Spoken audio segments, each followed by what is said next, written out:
The meeting of the Provo Municipal Council is work session agenda. It is 1:32 p.m. on Tuesday, September 10th, 2019 in the City Center Conference Room at 351 West Center Street, Provo, Utah. This meeting is being broadcast live on the web on the Provo City YouTube channel, hopefully audio, where it will also be available for on-demand viewing. Please be aware that the microphones in the room pick up the noise of paper and other rustling objects. Further be aware that the microphones can pick up side conversations. We will begin with a roll call. Mr. Strachan? Cliff Strachan. Brian Jones. Abe Sewell. Jerry Winterton. George Handley. Elizabeth Vanderwerken. David Harding. Kay Van Buren. Bryce Mumford. George Stewart. Dave Connect. Wayne Parker. Isaac Paxman. And Mr. Parker, do we know if the mayor will be joining us? Mayor will be joining us shortly. Great. We'll welcome her when she does. Thank you. We will begin with an opening prayer provided by Mr. Cliff Strachan, the Council Executive Director. Our Father in heaven, we give thanks this day that we get to participate in the leadership and business of the city of Provo. And we pray, Father, that the council will be able to consider the many different viewpoints that exist on various issues, and that we'll be able to make wise judgments on behalf of the citizens and businesses of the city. We pray for our residents and our businesses that they will all be successful and healthy and well. To the name of Jesus Christ, amen. Thank you, Mr. Strachan. Let me... We do have over-occupancy down the hall. Perfect. So let me announce, I'll do that now. We do have overflow seating. It's just down the hall. There's a council conference room for people who don't have a seat. Before we begin our official business, we would like to recognize Mr. Councilmember Connect, as well as Mr. Mumford and Mr. Jones. Have all celebrated birthdays this past week, so we would invite all in the room to join us in singing to them. And oh boy, who's going to start us off? George. He has a better voice. He starts us off. But it's his own birthday. He can do it. I had a birthday. Oh, somebody had a birthday. Our illustrious council members here. Father in heaven bless them through all the coming years. Happy birthday to you. Happy birthday to you. Happy birthday, dear Brian.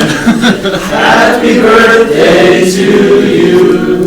All right, thanks for indulging us on that. And now might be a good time to also speak about decorum. Although this is a public meeting, only the presenters and those seated at the council table may speak or ask questions unless otherwise invited by the chair.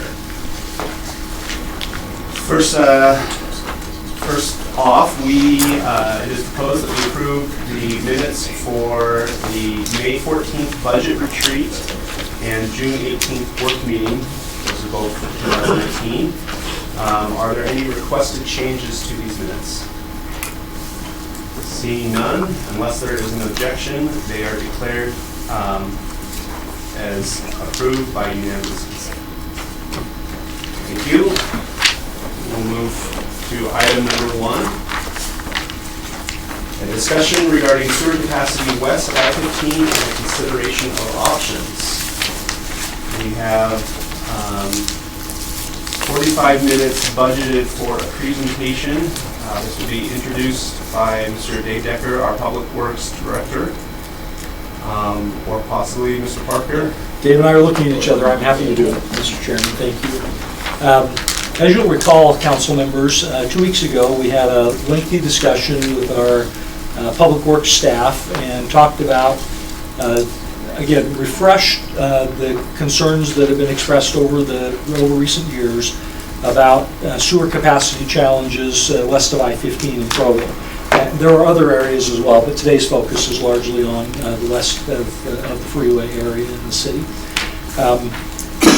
As we've looked at those, we recognize that as thinking about the west side has evolved over time, as evidenced by the Southwest Area Plan, which was adopted last year, it became clear that we've been needing to do some catch-up in terms of capacity on the west side. We are, for the most part, out of existing capacity. We have a few things that we talked about last time that might influence that or allow us to make some additional growth on the west side and accommodate it in the sewer system.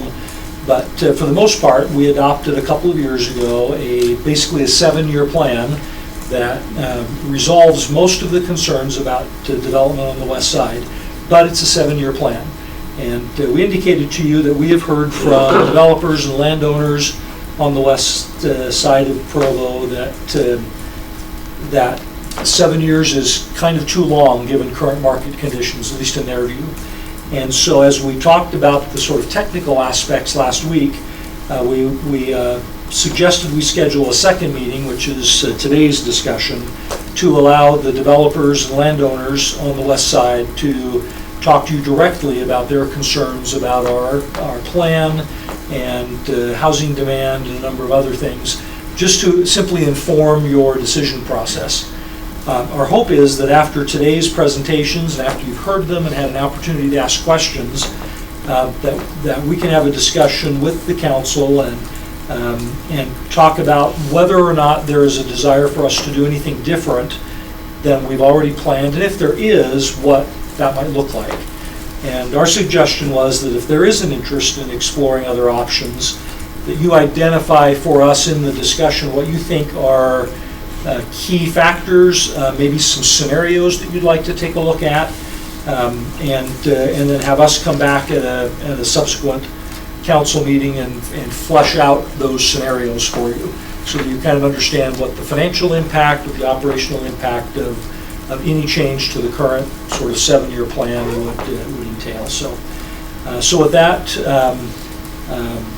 Chriselle, are you leading the discussion to begin with?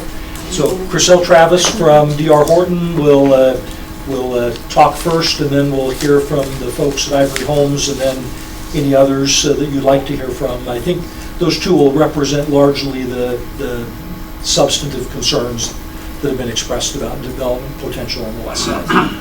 Thank you, Mr. Parker. Okay. I'm not technologically really good, so hopefully I can make this work. But I appreciate Mr. Parker and the mayor in allowing us to have these discussions and to allot some time so that we can look at this. We came to the mayor and Mr. Parker a while back after having waited for several years, 5 or 6, for a plan to be put in place as far as a planning for the west side. We started looking at your west side corridor as far as development about 6 years ago, and tried to put some plans in place, but we were delayed and removed our application because there wasn't an area plan for the southwest side. And it needed to be put in place. So the city put together all their committees, came up with a plan, and we thought, great, we can get moving. But we then made applications. So we have an application right now in for a rezone on a piece of property on the west side that is owned by the Grove family. And they've been very patient and cooperative in waiting for us to be able to break loose and make some development happen. When we submitted our application, we were told by planning that yes, this complies with your plan and it works and it's what we had foreseen, but then Public Works came back and said that there wasn't capacity, and so moving forward with what we were proposing was not going to be a possibility. And that was very frustrating because we've known about the delays and the problems with the sewer in this area for quite some time, but no projects have moved forward until just recently, and you guys have adopted your 7-year plan. You probably had plenty of time to read my first slide. Just a brief introduction to D.R. Horton. We are the nation's largest home builder, and we've been in Utah since 1992. We'll close 900 homes this year, We're in 29 states and 87 markets. And because of that, we are experts at what we do. And we have feedback and support from all kinds of places across the nation that can help us to do some things that other people can't do. So, yes. So one of the things that we do is master plans. And we see the west side and have identified the west side as a great place and an opportunity for a master plan. Right now, the market is moving past Provo. You guys are missing the market on some of the affordability products. And as far as people going to Payson, Spanish Fork, Santaquin, they're moving because they have to find something they can afford.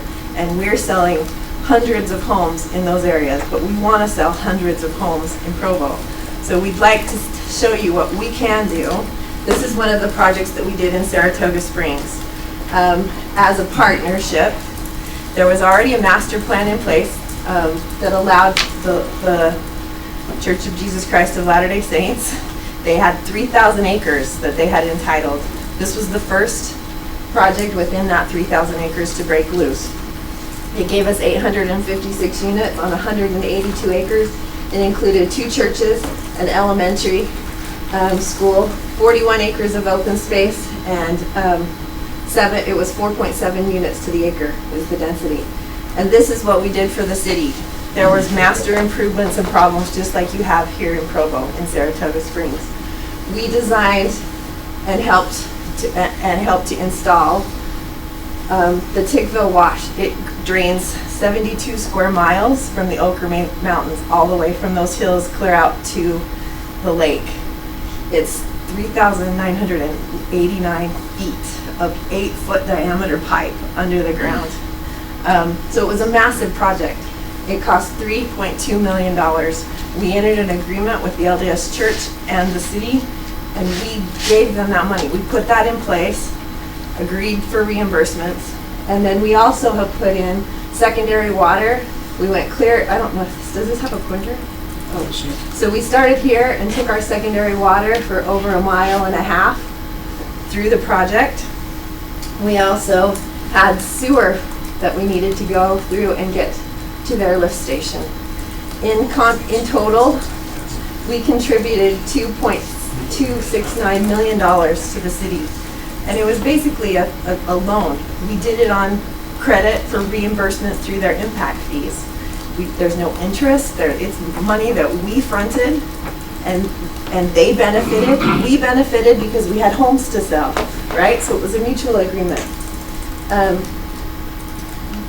The next one is, well, and with this project, because we had such a large debt on the Tickville Wash, it was an awesome project. If you ever get a chance to see it, it's kind of really cool. You can drive a car down the center of that pipe. But we're still holding $670,000 that we haven't been reimbursed with. So, and through that agreement that we've put together, we've identified a benefited area from this improvement through their IFFP that says this whole area benefits because this one project happened. And so we agreed that any impact fees in that area that either I develop or another developer develops, a portion of that comes back to me to pay back the debt. But there's no interest on it. I may wait 25 years. I may never see that $600,000. But it was a risk we were willing to take and a compromise we were willing to make to partner up and bring a project to the city. So to help us recover, our next project is North Shore. We'll do the same thing. And it'll be 8.5 units to the acre. And the city will benefit in these ways. They end up with a 20-acre new marina, which I will just donate the land to. They'll get a new lift station because they need sewer for these outside acres, and I need sewer for mine. We'll connect back to the pipe that I ran from Legacy Farms and finish off their secondary water system through my project.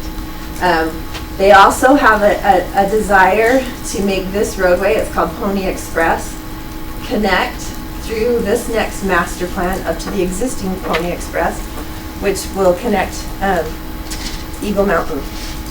And they want to make sure that this can become a future TRAX line at some point in time. And so through our agreements that we've been able to negotiate and put together in trades for land and density and other improvements, we preserved a 180-foot corridor through our entire project, which will develop the road that we need now, but is there when the future happens and they want to have it built. The land's there, they don't have to take down any houses, they don't have to do anything to make that work. But in this project, and it's just in the beginning phases, we'll contribute $7.443 million to their infrastructure and improvements, which will equate to about $4,200 per unit. We've got one in Lehigh, very similar. Cold Spring Ranch, these are the benefited and the projects that we helped the city with in this community. Again, we'll contribute about $9.37 million, and we got 1,300 units of density, so there were compromises made, but that will equate to about $7,200 per unit. And all of these projects take a lot of time. It's taken us 2 or 3 years to entitle all of this and figure it all out with the city. But our main objective is to show you that we can be good partners. And what we'd like to accomplish today, this is the Osprey Townhome that we applied for a rezone on. It's 210 units. It fits in your master plan for the west side. But again, the capacity is not there. We're willing to help you solve these problems, but what's happening right now is I've made application and the current policy says there's not capacity and we can't explore this. And so come back in 7 years. I don't want to wait for 7 years, and neither does Ivory Home or Davies Construction, or there's many others that are out there. And I don't think that the landowners, after having waited this period for the plan to be in place, want to continue to wait either. So I think that from our standpoint, we would like to see the council give some instruction to staff to allow us to explore these opportunities. What can I do? How can I help you? And what compromises can we make to make things happen on the west side and bring impact fees into your city? And now I'll turn the time over to Chris Gambroulis and he'll tell you the Ivory story. Thanks, Chriselle. Good afternoon, Chris Gambroulis with Ivory Development. We've been working since about 2009 on what is now called Broadview Shores. It was initially entitled as a project called Celebration, and it was modeled after Daybreak. We didn't really believe in that product at this small of a scale. There's only about 250 acres here. Daybreak's 4,000 acres, so it's hard to scale that up. So we spent about 3 years working out a new master plan. This is the entitled master plan as it exists today. We have built out all of this is our first and second phases here. Immediately to our south is the new Provo High School, for perspective. And this is the elementary school. We worked with the LDS Church and got the utilities in. We've also built out, this is phase 3 right here, which is 80 lots. We're currently about halfway through building those out. Our phase 4 is actually down here. And we're now currently 10 months into our final plat review, which really should be about 2 months. And the reason is we got all the way through all of our engineering reviews except, and it took about 3 months to finally get an answer from the city that, sorry, we gave away all the sewer connections to the high school for this area. So our development agreement did contemplate that there would be limited sewer capacity in this area, but it also said that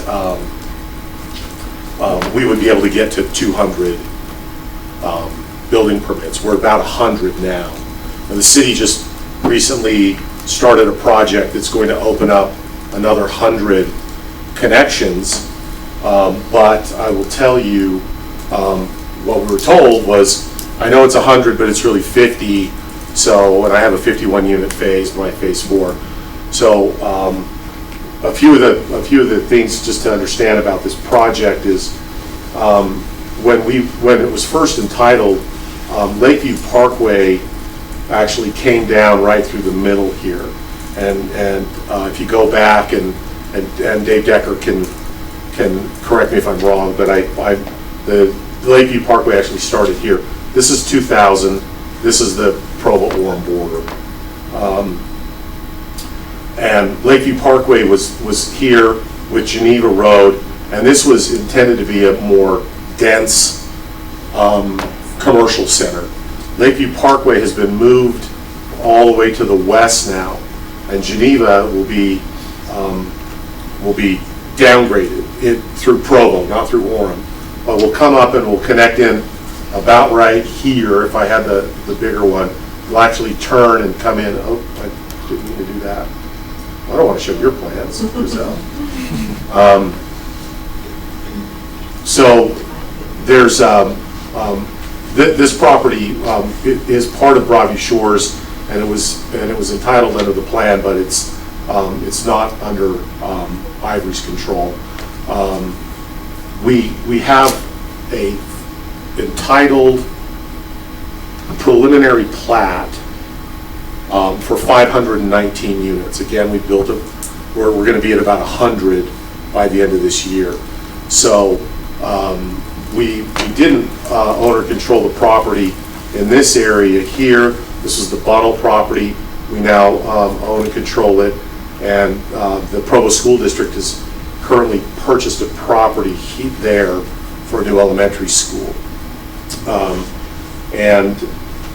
So the other thing to know is that we entered into a purchase agreement with Provo City. We worked with Dave Decker, Dave Graves, and Casey Sear, and what it did is allow the city to go to MAG and get some corridor preservation funds.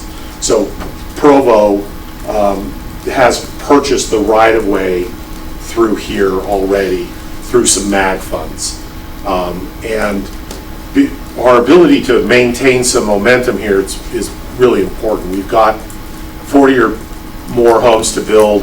We've got a phase of 50 units. We've lost this construction season because of these delays. So our best case is that we'll be able to do our fourth phase down here. But unless we can open up more units and get more sewer capacity, then we're going to have to just stop where we are and not develop out anymore. I'll give you a glimpse into a potential future. Is that okay, Mayor, if I share the possibility? Wayne, are you guys okay with that? So we've been working primarily with Dixon Homes. Met with Wayne, the mayor, on several occasions on the potential to get a grocery store, a grocer on the west side. And because of the capacities, the ability to get Lakeview Parkway built through here, it looks like this may be the best location for that, particularly in our plan scheme. One other thing to let you know, we built a sewer lift station here already. So that sewer lift station, we started in about 2015. It took us about a year and a half to get it built. It actually takes a long time to get those pumps to come in. But it's actually opened up some capacity and made the school a possibility in this area. And that was something that we fronted the costs of that, and we're getting reimbursed from the city about $1.5 million. So this is a potential commercial center. Because Geneva is going to be downgraded, so classified from a arterial to a minor or a collector or a minor collector, Lakeview Parkway will become, really the key,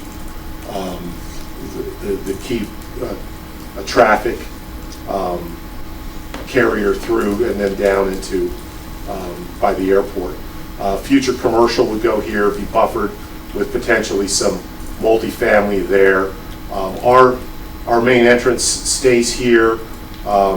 We purchased a little home right there, and it's actually not even on our plan. We bought it just to tear it down. It was really a terrible property, so we made an investment there. I think that might be a nice place for our clubhouse and put some townhomes around. But this is showing what a large box grocer would be. So just for scale, that's like a Smith's Marketplace or a Super Walmart, both of which have said they're not interested in putting a large grocer with general merchandise in here. But 17 acres, we could do a lot of office, we could do a lot of other restaurant pads and those kinds of things. So as 2000 comes along here, there's an intersection, doing that. This becomes the primary intersection for the area.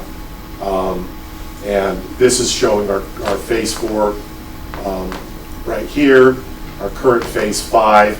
We're bringing on a 2-acre park here with our phase 4 that would have some pickleball courts and some other things to serve the community.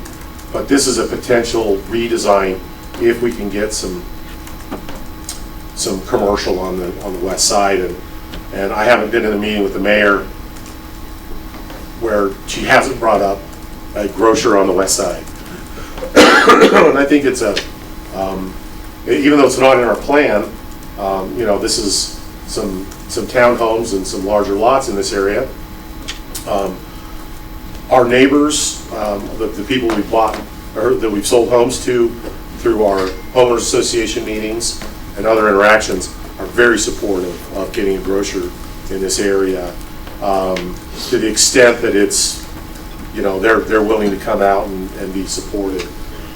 But the message, our message is similar. It's a little bit different than D.R. Horton's, because there's no capacity at all in their area. Ours is, we have momentum. We can continue to move forward. We want to be able to do that. We're here to encourage you to explore options that would facilitate a more aggressive schedule to get the sewer connections in.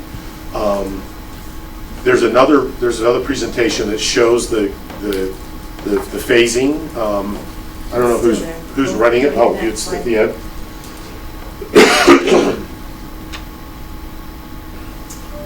So, there we go. So, this is, so just proximity here, Lakeview Parkway built, the airport. So this is Broadview Shores, the new high school. This is the area that, now this isn't all of what your Osprey townhomes were. This is several hundred acres, right? So I'll just run through. We just built a slide. You didn't move out of the way. Oh. You stay there. There we go. There we go. So this is the current timing, as we understand it, for the sewer, how the sewer is going to be built out in the future. So 2019, you've got a couple of legs here. Again, this is the lift station that I mentioned earlier that we built. 2021, you've got some outfalls. You've got a force main here that goes in, and then there's a lift station that goes here in 2022. 2024, there's another leg here. So this spine, these are ribs. That's borrowing a Dave Deckerism. And then this is, unfortunately, this is the problem. This is the 2025, and all of this 36-inch, to get to here, is what's going to create the capacity in this area. And we're here to say we have the ability, both us and D.R. Horton, and the motivation to look for other ways to accelerate the sewer capacity in this area. It doesn't just open it up for us, it opens it up for other landowners down here, it opens it up for, the potential industrial, commercial, office uses around the airport. So from an economic development driver, this is critical.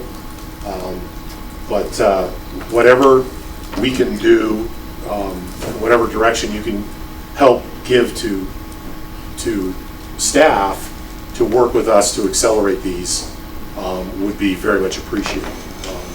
We've agreed with, already with Dave Graves and Casey that we can start building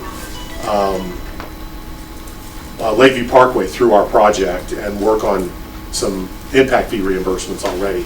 So in order to make these connections and get the traffic flowing the way it should, the sewer is the first thing that's got to go in. So happy to answer any questions that you have. Did I miss anything, you guys? We're actually pretty good. We're competitors, but we're actually pretty good friends and cooperate a lot on a lot of projects. And so we're willing to step up together. Have you looked in at the cost of all of these and then compared those to what your potential for impact fees is? And can you fund Not through percent? Through our two projects, no. No, it wouldn't. But the balance of the area, I mean, there's supposed to be parity between the impact fees that you're collecting and the cost of that infrastructure. So what we've heard is that it's about $15 million to make all of these changes. We're not going to generate $15 million in impact fees on these two projects alone, but there are other projects that will come and will eventually pay that off.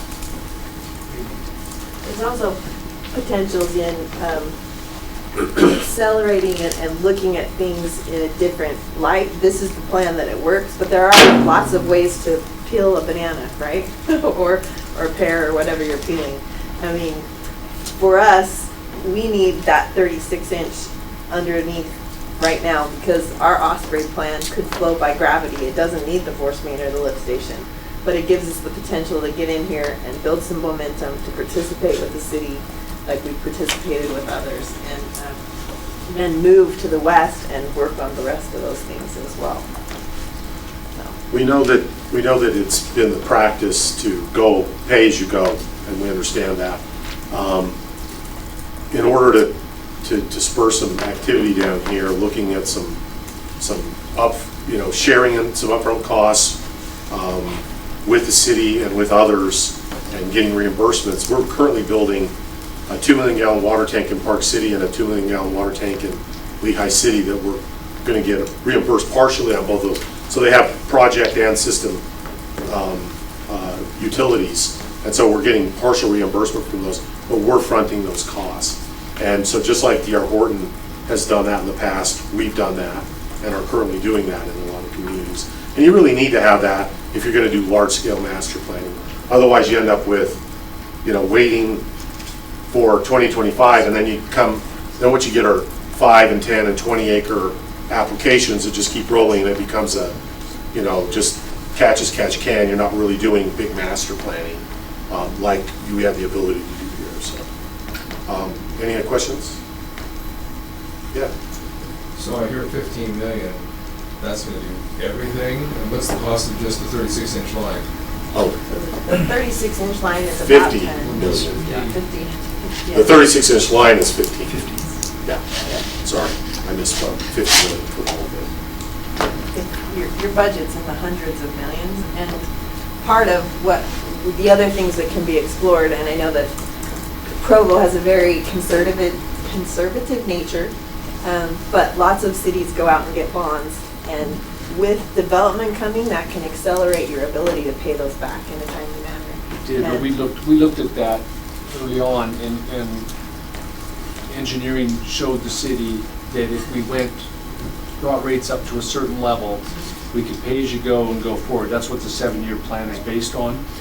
To go above that, my recollection was it was about $20 a month per ratepayer extra to do the bond, which is why the council previously had decided or proposed to just do it over the 7 years. If there's another way to fund it without spiking the residents' rates. And those are all things that we're willing to participate in and look at, but right now, from my position, we're at a standstill, right? I can't spend money and explore those options without being told that there is possibilities of sewer capacity. So, You mentioned the advantage of more centrally planned development. Can you, I mean, obviously we're not looking at the details of these plans, but can you, either of you, speak to what specifically you would intend to, what advantages you would intend to bring to the city by virtue of doing it in such a large scale fashion as opposed to more piecemeal? I'm just, I don't know enough about what kind of a community this is, how walkable it is, what kind of density we're talking about, what are the transportation routes and so on. I just want to know a little bit about the philosophy that guides you. Well, look, we do a lot of both. You know, we have 70 active locations. D.R. Horton has fewer locations, but they're a little bit bigger. They're doing large-scale master plans, but we're also doing 1,500 homes a year. But that's in 70 locations. So when you get that fractured land ownership patterns, you get an application that comes in and it's 3 units of the acre on 5 acres and it's 15 lots, and you just kind of keep going. When you do a large-scale master plan, we have the ability to set aside, you know, to plan for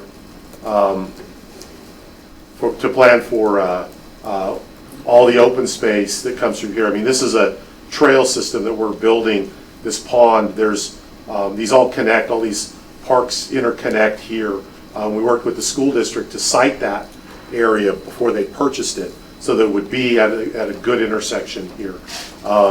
And being able to set aside some area for some commercial. So it's just about working towards the things that you mentioned: traffic circulation, walkability, parks and trails, things that add quality of life that 100 5-acre subdivisions really doesn't get you. It doesn't get you there. We set aside land for open space. If it's fractured, you're collecting impact fees, and then you're buying land for a park, for instance. So they're good trade-offs for the ability to do some large-scale master planning. So you own or control the property that you master plan? Most of it. This area up here, we do not own or control. This area was initially in the master plan, but we're holding them out. This is a horse boarding facility, and there's one sliver right in here. There's a family, and there's a very elderly gentleman, and they're not selling until their dad passes, and then that will go. There's a little bit of property up here still held by the Bunnells as well. On this plan, there's about 1,200 units, of which we control 850-ish. I should say it's actually this plan. So would it be fair to say that if you don't own the majority of the property, it's hard to really do a meaningful plan if you don't know when or if it's ever going to be available? Well, I think actually this plan is a good example of that. We worked with the city planning department, Bill Pepperoni, to master plan the area, even on properties that we didn't own or control. So the city could say, this is what we anticipate a future use to be. But this is a 2012 plan, and a lot of things have changed since then. One of the nice things about this plan and other large-scale master plans is you build flexibility into them so that you can adapt to future market conditions. This didn't contemplate a grocery store. That's one of the other benefits, is you're not just putting a red box here and hoping a grocer's going to come. You're actually working with someone to set aside and incentivize that use. And that's what we've been trying to do with the mayor and with Dixon. One other question, if you go back to the map of the west side. Yeah, so does DR actually have options, control of that much property? So we've been working with several of the owners in that area for 6 or 7 years. We haven't got it tied up because we don't want to burden them. We are working currently to get them under contract. We've also approached a number of them in there. So this is what you see there is our focus area. Just like you saw our North Shore project, it was an assembly that started with 100 acres and grew to 230 acres as we worked with the neighbors and let them see what we were doing, and what we couldn't get under control, we were able to get a first right on, so that, you know, they would cooperate in the master plan, so that in the future, this is what it's gonna look like. And all that we ask is that, you know, when you're ready to sell, we get the first chance to do that, and if we can't meet what you want us to Then I'll buy meet, it. you can sell it to somebody else, but your master plan is still held in, That can it help. has integrity with it. So you show significant portions below the road to the freeway? Right, that was before the freeway was through there. It was an old map that was given to the engineer, so that development down there would not be happening. Okay. Yeah. Once the sewer capacity is there, don't you think the price of the land's gonna go up? Potentially, yeah. I mean, today doesn't have a lot of value. I mean, it's farmland today, so yeah.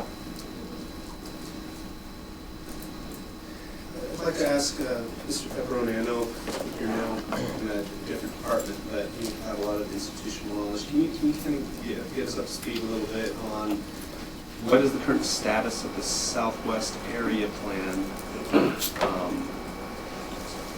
And maybe how it tied in with the West Side Development Committee, Development Policy Committee, whatever that was called. Could you just, I think, if you could help us know where it's at, if there's any efforts on it, and what the plan is. So as you know, the land use map was approved several months ago.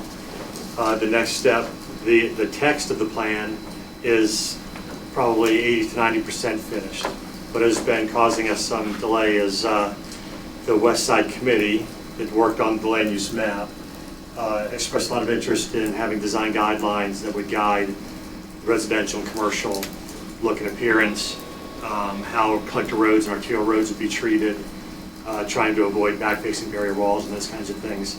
So the planners have been collecting kind of a photo library of each of those different type of land uses, and a photo library that would dictate those design guidelines. We're going to call the West Side Committee back in to show them those photographs, so that conveys the direction we're trying to go with the guidelines. We don't want to spend time drafting the guidelines only to have the steering committee say, we're not really there, we think you're in the wrong direction. So we want to make sure the steering committee is on the same page as the planners in how to form those guidelines. But that's the last thing to put together for the West Side plan. You asked another question in there, I'll look at the address. As far as that original committee that made goals and policies, those have been wrapped into the new West Side plan. There was nothing in the general plan, Vision 2030, or those goals and policies that the West Side Steering Committee felt like should be changed or deviated from. They'll be wrapped into the text of the new plan. And when, so like you said, the land use map has been completed, adopted by the City Council, and we've seen obviously a much more detailed master plan for Broadview Shores that has evolved, or is potentially evolving as time goes on. Once the Southwest Area Plan is complete, how close is that to a master plan of scope that we just saw, or is it still another level or two broader than that specific master plan? It's broader than what you saw, you're talking about Ivory's master plan. It's broader than that because it doesn't lay out lots and footprints of buildings. It doesn't go to that detail. So it's higher level. But I think from what I can see, both Ivory and D.R. Horton seem to be marching in step with the direction we're trying to go.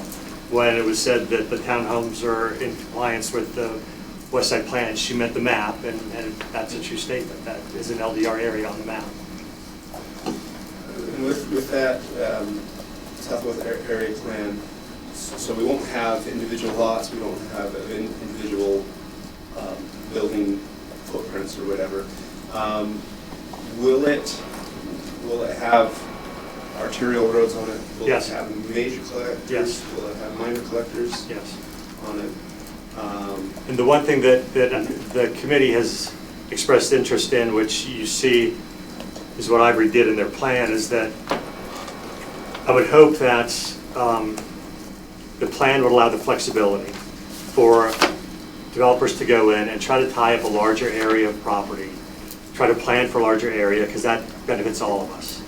And in designing that larger area or planning that larger area, if that area includes some LDR area, which is 15 units to the acre, and some single family, which is 4 units to the acre, I would like the plan to give them the ability to take that total number of units and move them around in a way like you saw on the Ivory plan, that moves around densities and lot sizes and things like that.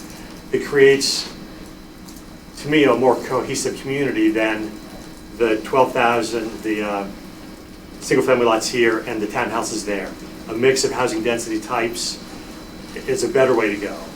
And it's certainly that's in step with policies that your committee put into place. So I would like the plan to have that flexibility in it. Thank you for that.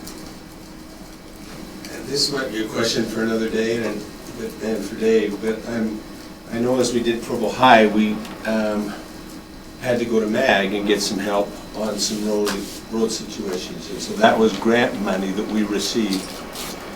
If we allow other people to come in and do these things, which right now it sounds like a good idea, but we lose the opportunity to get some of the grant money if we go ahead and do it ourselves. I think that is a cost that we experience, because if we have to come up with the money ourselves and then pay it back to them, we lose the opportunity to get grant money. Is any of this tied in, Dave, with grant money that we expect in the future for our new sewer system? Are we losing grant opportunities if we allow developers to come in and put it in?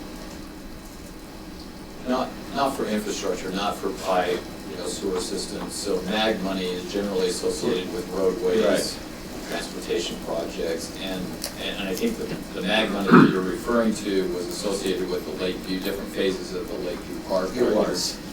And where utilities tie to roadways is we prefer to have utilities in place before you put the asphalt down on a new road. You don't want to dig up a brand new road just to put a water line or a sewer in. So, that's the tie. But there's no money from MAG paying directly for the utilities. Not MAG, but maybe from the state in putting in a new sewer system plant.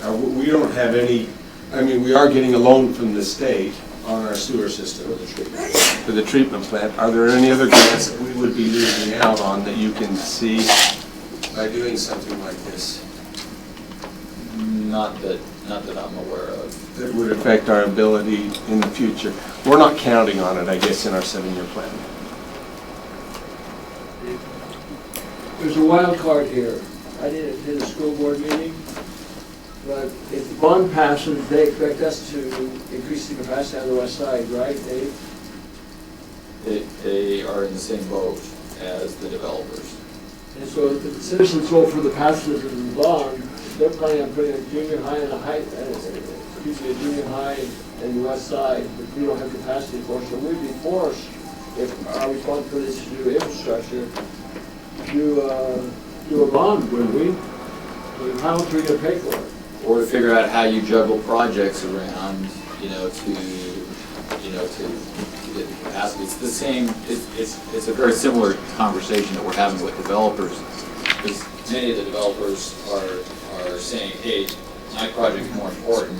This isn't the way they say it, but they're saying, hey, I want to be first, so go juggle your project so that you get the capacity where I need it first. Shouldn't we have that dialogue with the citizens that if they vote for the bond, we'd always be forced to find some way to finance the capacity increase? It would become a timing issue more than anything. That's the best way that I can They would describe have to wait until we do it, or we'd have to pass the bond. I've been thinking about that as well, and part of the discussion love to hear what other people think about it, but I'd almost like to separate that into two tracks, where we say, let's make a plan for what we do if the citizens approve bond, and because I think that's a different scenario, different set of different situation, and what do we do if the bond doesn't pass, and almost kind of have a dual track, because I do think that whether or not that bond passes changes the situation. It's transparency. I think we should do that. We should know if the bond passes what we're going to do, so the citizens know what they're voting for. Not only what they're voting for the school district bond, but what the city might be required to do in order to facilitate their vote. I think that transparency, personally, Wayne, I think needs to be open and at least I'm supportive of the bond. I was supportive of the bond. But I need to know what the bond is going to do to the city and its responsibilities. So, I think, again, we had a really robust discussion last week with the school district board, but I think Dave's characterized it accurately. There are a variety of choices. Some of those may involve realigning projects. Some of it may involve, just as Chriselle and Chris have mentioned, looking at doing some improvement agreements or reimbursement agreements. I think it's entirely possible we could work something out with the school district where they would participate in, for example, extending the parallel 36 across I-15 in some fashion. And so it may or may not be a bond, it might be a loan, it might be an improvement agreement. And I think there are a variety of scenarios we could look at that would accommodate their schedule and make it fit with our resource availability. So again, I don't think any of that's precluded by the discussion. I think as I tried to articulate in the school board meeting last week, certainly the voters need to be aware that there are impacts if the bond passes. But on the converse side, if the bond passes and that is the community's desire, then we'll figure out something to make that work. they just need to know what. They need to know there are consequences to their choices. Every policy decision we make has consequences. So, yep. Yeah, my sense is the problem is we don't know what the school district would agree to, and they're not going to say what they're going to agree to until we know if the bond passes. That's right. So we're kind of in a pinch where we can't actually tell citizens exactly what it's going to mean until right. and if it passes. We don't know the timing of which school happens when, and there are clearly wrinkles to this, But again, we also didn't know what to do with the high school when the proposal came forward, and we had a much shorter time frame, and we candidly didn't really know the will of the community about the relocation of Provo High. That was a decision that was made by the school district, and was not the topic of a vote in the community. And so, but again, in that case, we juggled priorities, and to the detriment of some and to the benefit of the school district, for sure. So, the school district now clearly understands we don't have the capacity. We have communicated with the school district that absent some action on your part or their part, we cannot accommodate the capacity in the short run. That has been communicated loud and clear. Now, that being said, that opens up the discussion. It does open up the discussion. I think that's exactly the point. Yeah, thanks. Actually, I think we're a little bit ahead of schedule. Not all that. I feel as a city council, right now, we are in the position with the developers as the school is. We're making decisions on what we want to do, and they want to push us. And so, I'd like to help, and I don't want the citizens to have to pay to subsidize the new developers too. So I think that's where we need to get you guys together and say, this is what we can do, and then Dave will come back and say, yeah, this is what looks good for the city. And if it works, it works. And if it doesn't work, I trust those guys. I think our hope would be that after this discussion today, and whatever discussion you need to have, what we'd like to do is have you articulate for us what are your key priorities. Is it of interest to you to try to accelerate sewer capacity development on the west side? And if so, what would you be willing to look at? And what we'd like to do is then come back with some scenarios and say, here's what it does to the average cost of the sewer bill. Here's what it looks like for impact fees. And again, we've made assumptions based on the pay-as-you-go philosophy that the council adopted several years ago. We've built our entire CIP system and impact fee system around that policy decision. If after what you've heard from the school district, from the developers, what you may be hearing from others, outside of today's meeting, what is it you would like to do? And if you have a desire to do something more aggressive in getting this done, what would be important considerations for you? Is it important to hold utility bills relatively constant? What about fund balances? Those things interact together. And what about potential, alternatives such as improvement agreements, reimbursement agreements, revenue bonds, whatever those choices might be. What's on the table for you from a policy perspective? And then we can come back and develop a number of scenarios and look at how they impact all of those components. So, but first, I think we need to know kind of where you are in terms of the pay-as-you-go philosophy and the CIP as you've adopted it thus far. What makes it difficult for me is that we're already looking at sewer fees at $80 a month. $80 a month from, what was it, 20 before? Yep. 15. That's 80 a month, so we're gonna have another 20, so the developers can develop and the school district can build a school. That's tough. That's tough as a council member. I'm interested. I am interested. I think we've hit our limit. I don't like to raise my rates, but I am interested in development fees where they can come in. Impact fees, that's what they're supposed to go for. I get that. And if we can do some kind of contract says we'll put this in and then the city can pay it back over time with some of our other things, those are things that would be interesting to me. But I'm really pushed to get it much more than what we've already suggested at the $80. I'm struggling with that myself.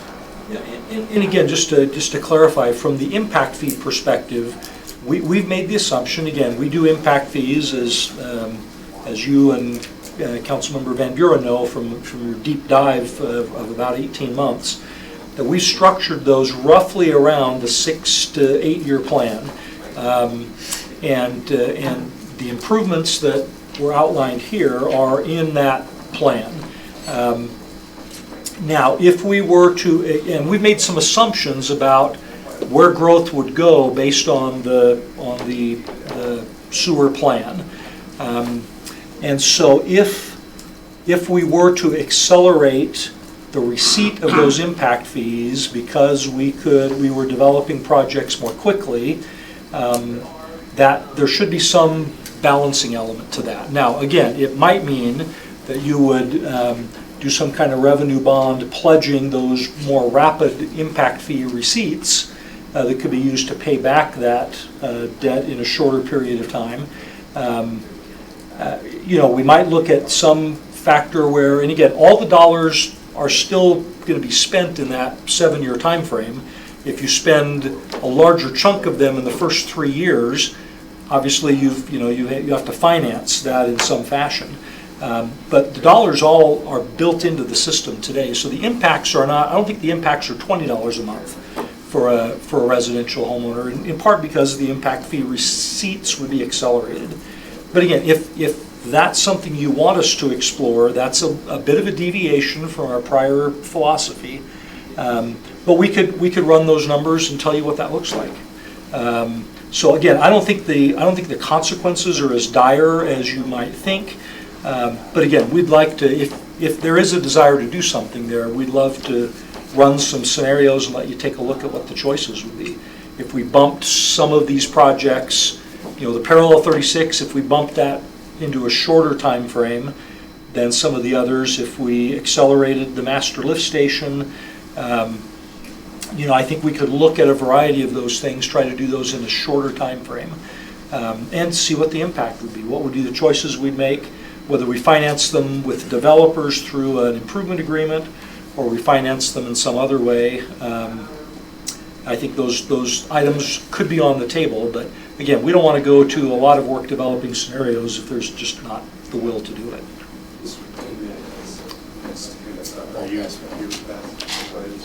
Well, this goes back to your question to Bill. I mean, I just don't want to get ahead of our own planning. That's the only concern I have in terms of making sure that we're not letting ourselves get so far ahead that we end up with a development that doesn't match what we carefully thought through. I mean, I'm sensitive to the frustration of delay and so on, but the point of I mean, these are very significant developments, and they will shape Provo forever. And so we want to make sure we get it right. That's the only thing. I just don't want to feel like we're ahead of our plan. That's all. So I didn't quite get a sense of what you were saying. Yeah, I don't think that's the case. In fact, I'm seeing things a little bit contrary to that, in that you've heard clearly from two developers, but who you haven't heard from are some very frustrated farmers who've been trying to sell their land for years. Max Carter is fit to be tied. It's this sewer capacity issue that's kept them from being able to sell their land. He would like to get this sold, and he's done investments in other communities where farm ground is more sustainable as farm ground. We're holding those people back and frustrating them. I feel badly for those people. Is there a risk of running ahead of our plans to also protect agriculture in the west side? I don't believe so. I think that's just a clarification on that. One, landowner is free to sell. There's nothing that's holding someone from selling the land. It just may not be at the price that they expect it will reach at some later point, but people are free to sell the land. But the bigger question I have is, in part because I agree with Mr. Henley here, that I want to be careful that we don't start making decisions and agreements that then limit or impact or may be contrary to what we would have planned, because right now the text is still unwritten for the Southwest Area Plan. These libraries are still being built. We're still working on that. So explain to me what you mean by contrary. Do we feel that if the sewer was here, the sewer infrastructure was here, he'd be able to sell, but that's not ahead of the plan? I mean a few different things, but one of the things I mean is that as soon as we released the west side map, that put added pressure on engineering, because it raised an expectation that you guys passed this map, we want to develop, let's go. And to me, if we now adopt the text of the plan, again, it's going to put that much more pressure on another city department, because it raises the level of expectation for development to occur. So to me, the fact that the plan hasn't been completed now hasn't been a detriment. It's been an asset. Thank you, I understand that. I think Mr. Small's next. So in answer to the question about whether there's interest, I'm very interested in exploring those scenarios that you talked about to accelerate the development. The one thing for me that I feel like should be off the table, and I'm hearing from citizens about this as well, is we've had such a steep set of rate increases in previous 5 years of the plan that I would prefer that we not touch that and look at everything else. I would say is pretty much on the table. Improvement agreements. I can't remember all the different things you mentioned, but I would like to hear the administration's recommendations on all the other combinations of options. Mr. Stratton? So this is a question for Dave Decker. Sorry, I'm trying to find the Just keep going. Pushing the button. Okay. That's the There you go. Dave, I understood when we built, when you guys came up with the plan and you phased it out over 7 years, this is meant to address capacity as it's kind of growing, but at some point, we have to get that red one across under the bridge or under the freeway, right? Is that the critical element? Like, have we done it where we've managed all the way through, but at some point we get to this point we can't do any more? Or does this need to be done first?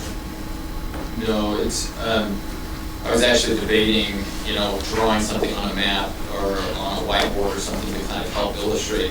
With previous presentations to the council, we've illustrated 3 bottlenecks, 3 different points on the west side that have different capacity issues. So Lakeshore Drive up by the high school is one of the bottlenecks, and it had very, very limited capacity. And then the west, we call it the West Side Lift Station.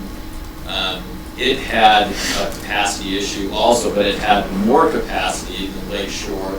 And then the 36 also has a forecasted capacity issue, but it has even more capacity than those other 2 bottlenecks. So generally, in gravity feed systems, you work from the from downstream up. But in this particular case, the capacity is just opposite. You have more capacity downstream, and so you need to fix the upper part first because it's the most restricted right now. And so the objective is to fix where we're most restricted and then kind of work downstream as that additional capacity eventually works its way to the 36 and potentially overwhelms it. So this one would help DR Horton and the school potentially, but without this other stuff, Ivory's not helped by this yet? No. Okay. I mean, indirectly they are, but Ivory has 2 other bottlenecks that they have to go through before they get to the 36. So we're not helping Ivory by doing anything with the 36 right now. So, Mr. Parker, just my thoughts on your question.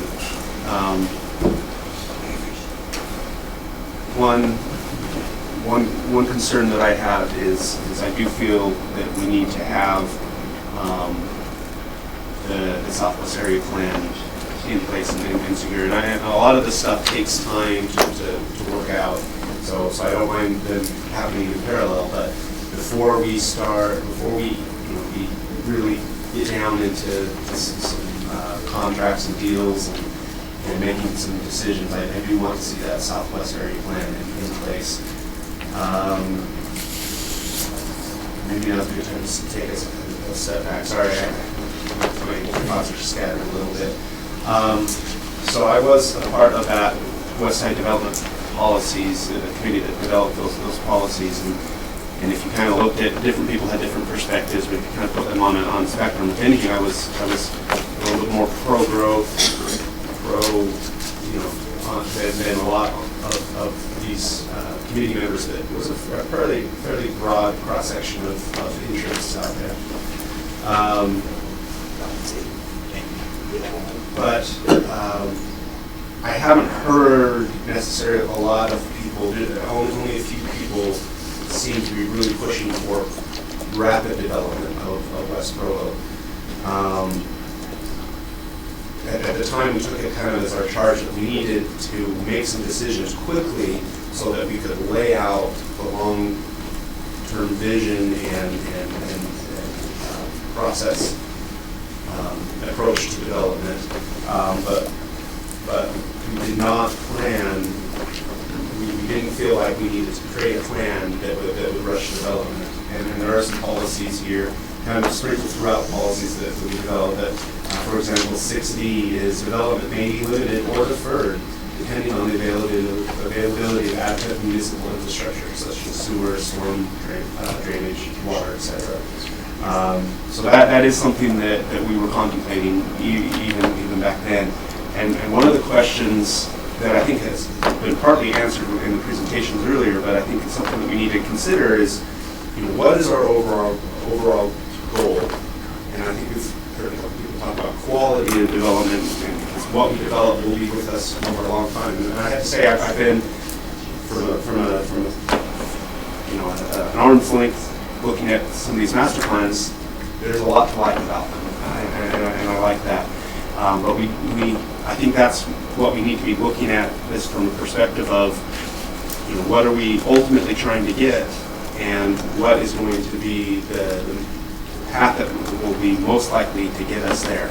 And so we need to take a look at some of the comments about if we, somehow this acceleration that we're talking about is going to make it more likely that we get some of these master plan, and probably we should be looking at that carefully. But one of the questions we need to be asking, I think, is, what are the advantages of accelerating? Are we accelerating just to accelerate? Are we accelerating just to get development quicker? Is that our goal, development quicker? And if it's not our goal, is it going to help us get to our goal by accelerating?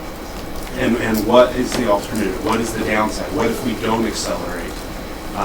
Because in these development policies, nowhere it said, we're going to try to get the development to happen as quickly as possible. And there may be particularly, agricultural preservation and some of these other things may be benefited by having a few grant cycles in order to get conservation funds and things like that.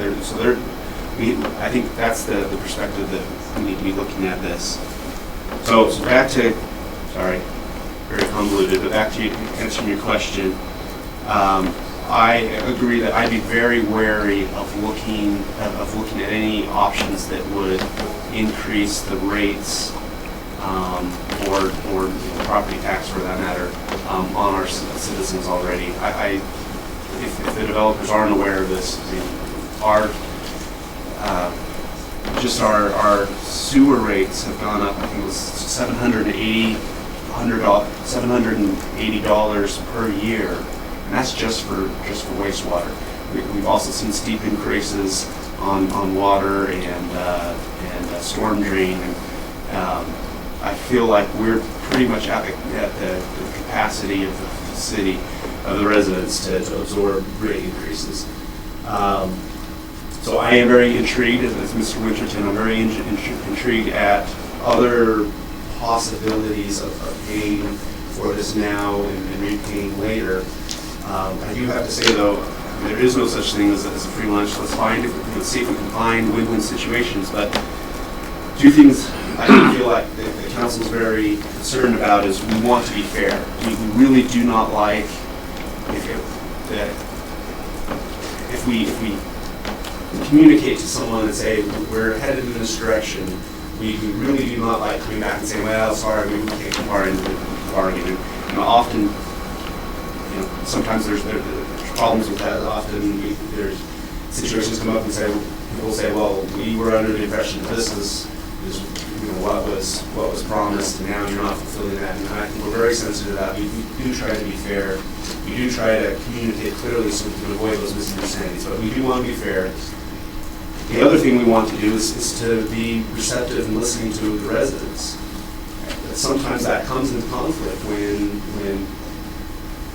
things like this take years in the making, and we get to the end, and the residents say, well, this is not what we want. And we hear that very loud and clear, but then we feel like, oh, well, we've been working with these developers for a very long time, and we've kind of given them this is the direction we're going. It's very difficult to come back and say, it's very difficult to say to the residents, sorry, we've been working with them, we're just going to do this despite your opposition. But it's also hard to go to the developer and say, oh, sorry, I know we've been working in this direction, but the residents don't want this, and so it puts us in a very difficult situation.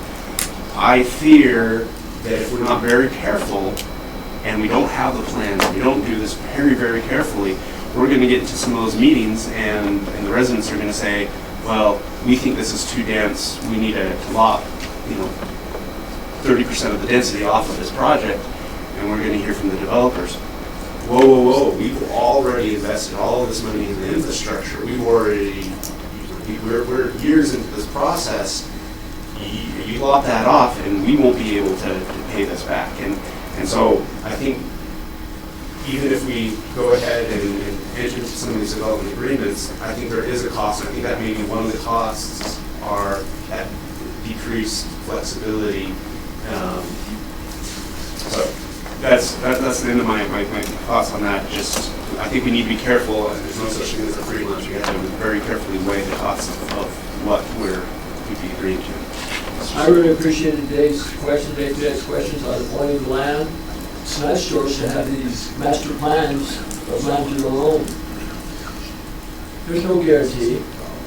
There's no guarantee those master plans are going to come to fruition. That's a hope, and I hope it would be too, because it's nicer to have a master plan than have all these nice things, but there's no guarantee. So with the West Side plan that we spent a lot of time formulating, to me one of the key elements was the idea of pay as you go. And even then, we've seen, like you say, huge increases on utilities, and the people that live on fixed incomes or who don't see their paycheck going up faster than expenses, I think the last thing they want is another hike in their utility bill. So I would echo your sentiments and Dave's school sentiments. That's 3 days there. Trifecta. But so it's kind of like you don't want to run faster than you have strength.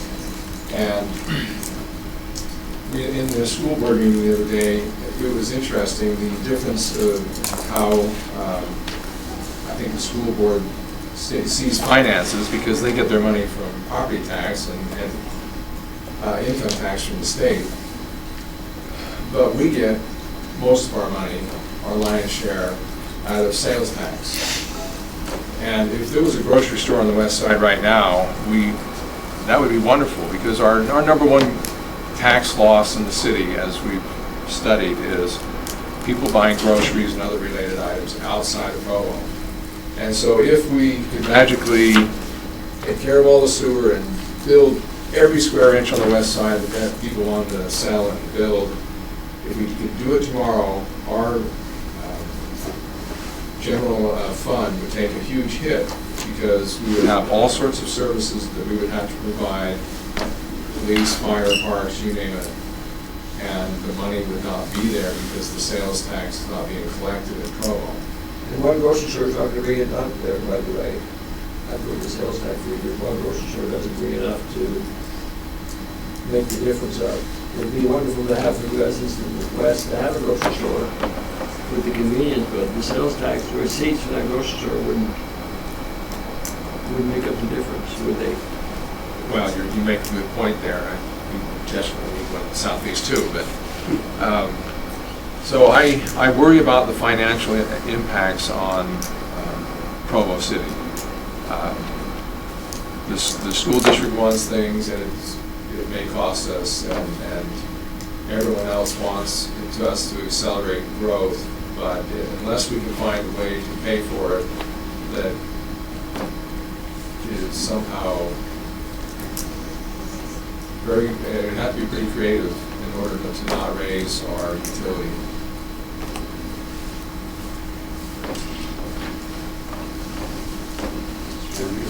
I probably just want to echo some of the thoughts that already just said about the utility rates. I can't see us doing anything more with those. We did a lot of study and a lot of projection, and just push that where we thought we could to change that income wrong. We did the same thing with impact fees. That was a long, drawn-out study that we decided to raise them where they are. We raised a lot of them. They went up substantially for all the cities impact fees. So try and do it by doing that, I just think that's. And I'm asking myself the question, what's the urgency? 7 years is 7 years, but that's a lot. If we said tomorrow we have sewer, go ahead, I mean, it will take 2 or 3 of those years to do the project anyway. So, and what is the urgency? Are we in that big of a hurry to get more houses and more services provided? The only urgency I've heard is, Mr. Everyone mentioned, there's a couple of farmers that were anxious to sell their property and are being held back from being able to sell their property, which I understand and feel for that, but I'm like, we've taken a long time to develop the 7-year plan. We've taken a long time to do the west side plan, and now to just jump in and say, let's accelerate, let's change it. For what reason? Because the market's good right now, and we're missing opportunity to sell some houses, or what? I'm not sure what the urgency is. Just to the developer, because that's how they make their money. But I don't know how it is to the city. I understand that. But that's probably not a strong enough argument for me to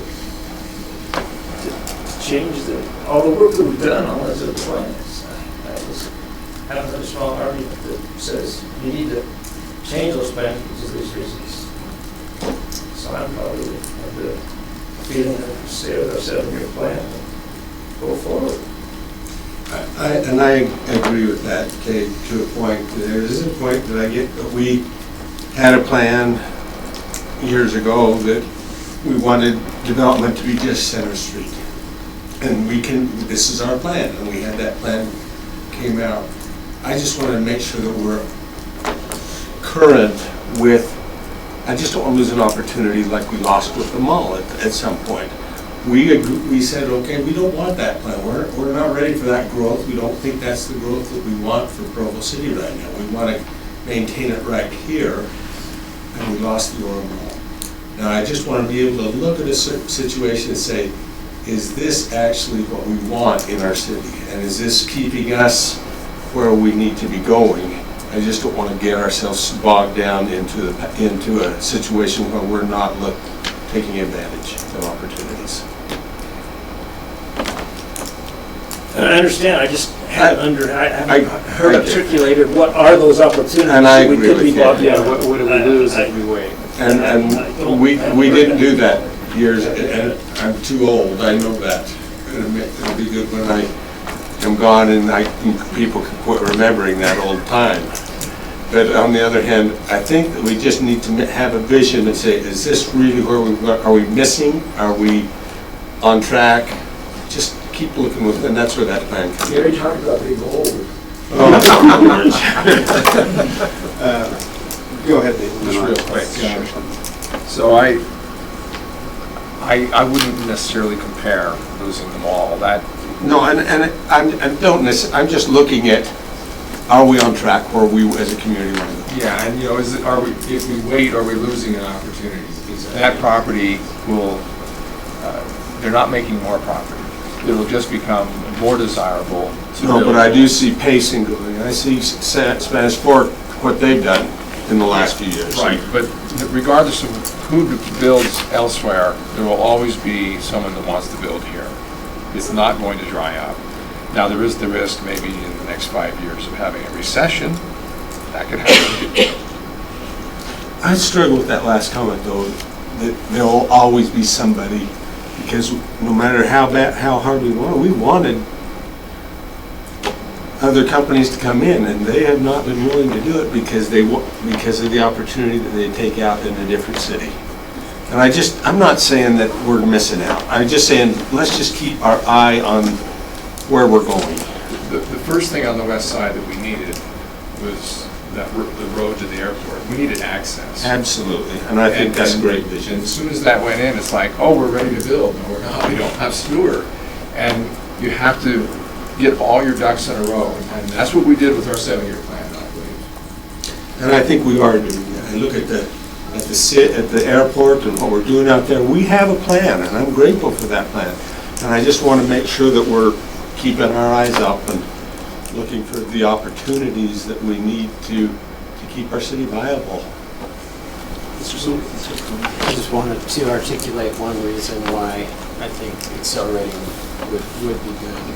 We know there's a lot of people that want to live in Provo and a lot of people that want to have affordable housing in Provo. We've got developers that are ready to go. If we don't put in those units, that will have a substantial effect on housing affordability. Thank you. We didn't hear any pricing and whether it would be affordable. I don't know if we want to explore that, but what is affordable? Yeah, that's it. The thing I really liked about the master plans I saw is there was a variety of housing types there. That needs to both be your improvements, and that's what we had to like about that. But I think what Dave's going, that's not going away. whether this year or 7 years, that affordable housing or planned community efforts, that's just not gonna disappear. And That's the question I've got. I might. I how see- would it disappear? Because as other communities grow, we become less of an option. It happens in our retail. As other communities grow, our option for retail becomes less. But that's a different question. Well, it is, but I think residential also impacts the retail. I don't see that's- any projections that give us any reason to believe that there isn't, like it's already been said, that there aren't going to be a lot of people who are going to want to move to Provo 7 years from now, 10 years from now, 20 years from now. The growth is immense. Well, I mean, I'm not saying let's wait forever. I'm just saying I don't think, short of an economic collapse, which of course, is not beyond the realm of possibility, but I think what Kay's asking is an important philosophical question, and that is, why is this a priority? If it's a priority, why is this a priority? And if it's, what I hear Dave Connect saying too is if we're building up West Provo with lots and lots of residential developments, are we running ourselves into the ground financially because we're building up a bunch of neighborhoods that are only going to cost the city more money and aren't going to necessarily bring the city more money. And is that a sustainable model? What are the anchors on the west side? It seemed to me that the west side plan had contemplated that issue by looking at commercial centers that could be located throughout some of those areas of development. But I just think it's, I don't know. I guess I'm hearing caution that I share, that I don't want to be salivating over the prospect of development just for its own sake. I don't. But I do want to be accommodating. But I think we have to be thinking carefully and thinking about pocketbook and thinking about what do we want the west side to look like 10 years from now and why. I think this has been a very good discussion. We are getting 5 minutes from when we need to have this done. I think this is probably a conversation that we should continue to mull over for the next 2 weeks or so, and we'll be able to discuss this more. Go ahead. I have some thoughts, but go ahead. If you I don't want to disrupt your thoughts, so please go ahead. What I'm feeling is that there's overall kind of an interest in more maintaining our status quo plan for the 7 years, but we would be open perhaps to targeted proposals of, well, we could do this,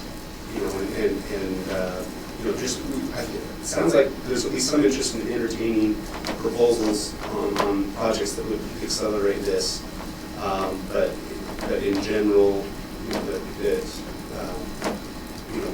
we need to be convinced on how a specific project would be for the overall benefit. The other thing I just wanted to mention is this probably changes if the bond passes, then we're in a new set of circumstances and we'll have to reevaluate. But anyway, that was my kind of feel for the council.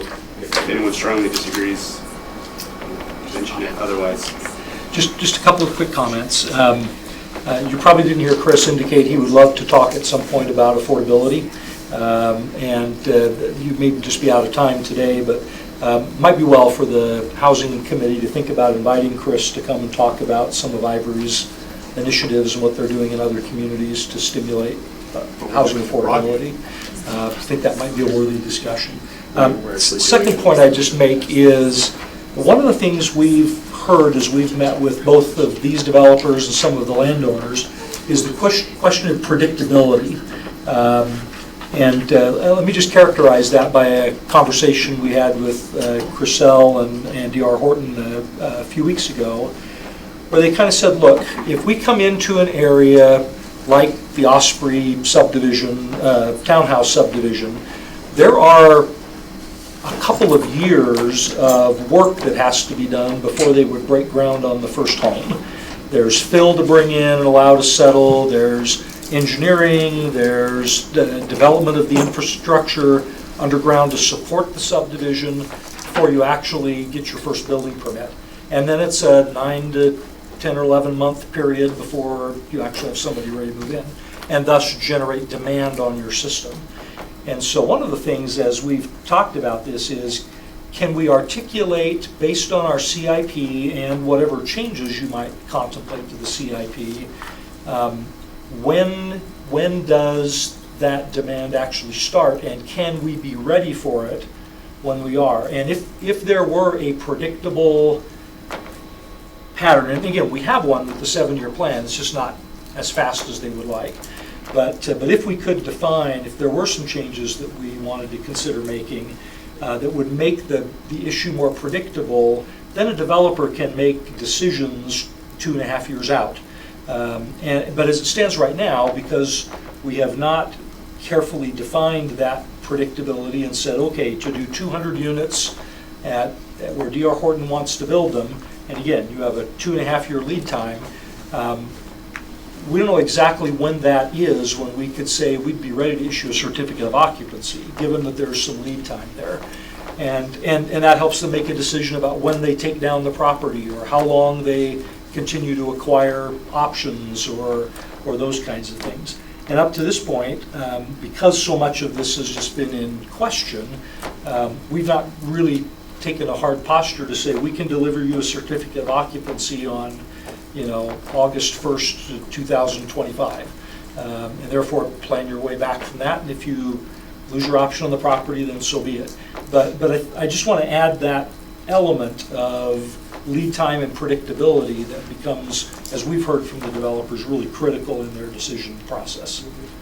So doesn't the 7-year plan give us that predictability? The 7-year plan does give us some of the predictability. Again, the question really has been, and I think if the policy decision is we're staying with the 7-year plan, unless there is a window of opportunity to do something different, I think we can define that predictability. Unanimous voice of the council saying the 7-year plan is a pretty good plan. I think the I think concern I have if I made a motion right now, I think the way would probably be 6-1 or 7-0. I'm just wondering if it makes any sense to be thinking through all that without knowing what the bond result is, right? I mean, if we know what right. We're going to know a lot more in 2 months. Yes, we will. That may force us to do something, but until then, I'd rather not borrow trouble and assume that we have to be accelerating something when the bond may or may not pass. And that's fine. I think we know, we've heard, I think, the general consensus of the council about what you would like to see us do, and so we'll come back and at least share some perspectives at our, at a subsequent meeting. Whether we get them done in 2 weeks, I'm not sure. It might take us a little longer than that, but at a subsequent meeting, we'll come back with some scenarios to play out and say if we were to go this path, for this particular area, an improvement agreement to do one of these projects earlier than expected, might be a reasonable choice, and here's what that would look like. But what I'm sensing is there's not a desire to do a wholesale revamp of the current plan. Be a lot more targeted and surgical. I'm just grateful that you got, I mean, if I have to choose between an airport and Ivory Homes now, I'm choosing the airport. Yes. And I'm so grateful that you guys were able to take that opportunity. And I see this the same opportunity with our recreations, our fields, our park out there. And what an opportunity, but those things have jumped on us that we didn't even think about those things 3 years ago. And so that's one of my concerns about the predictability. Yeah, we'll do this, but if we get a chance to get that airport, I'm going there. Okay, that's very helpful, thank you. Thank you, Mr. Parker. Let me just thank the development community for being here, for engaging with us.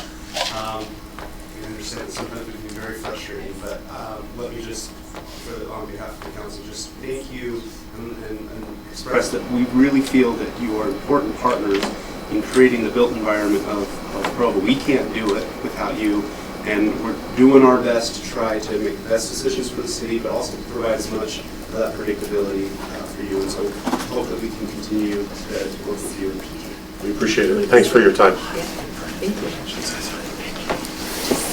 Thanks. I Item number 2 is a discussion regarding the Downtown Pedestrian Plan proposed by Downtown Provo Incorporated. This presentation will be led by Mr. Quinn Peterson, the Executive Director of Downtown Provo Inc., an all-around swell guy, and we have 30 minutes budgeted for this discussion. Cool. So overall, I'm going to do a brief summary of what we've been doing over the past little bit, and the pedestrian plan is kind of the finish. I know. You know, that's offensive. I want everyone to know. But I do hope that all of you did notice while Chris was up here presenting how nice his shoes were.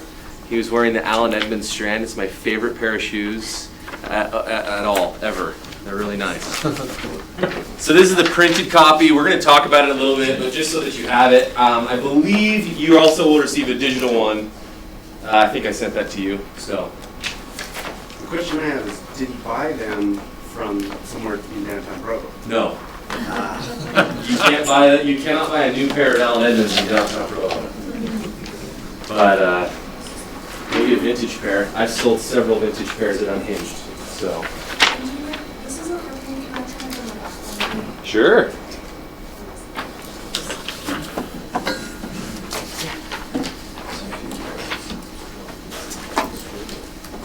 Hey Bryce, do you want to grab the... And then you guys have seen these before. I'm just going to hand them out as a new reference. We did update these since you last saw them. It's just a restaurant guide with all the restaurants downtown.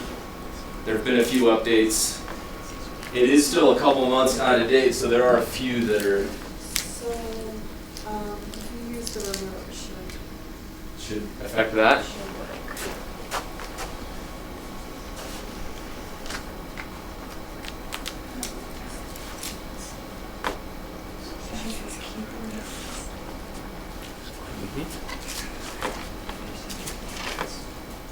Yeah. There are a couple employees downtown that post these up in their office, and then they put little dashes through as they go through and try every restaurant. So I hope that you city employees do that same thing. Explore the restaurants down here.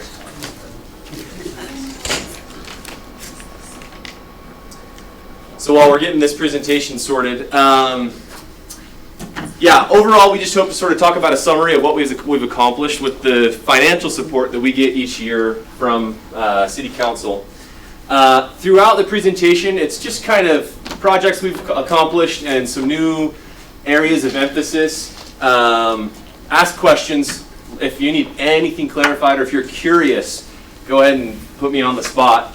And a few of you were not here when I got hired initially, and I said this right when I got the job, but I wanted to say it again. Historically, the relationship with the Business Alliance, because we're separate, but we work together so often, it has been great and it's been crummy.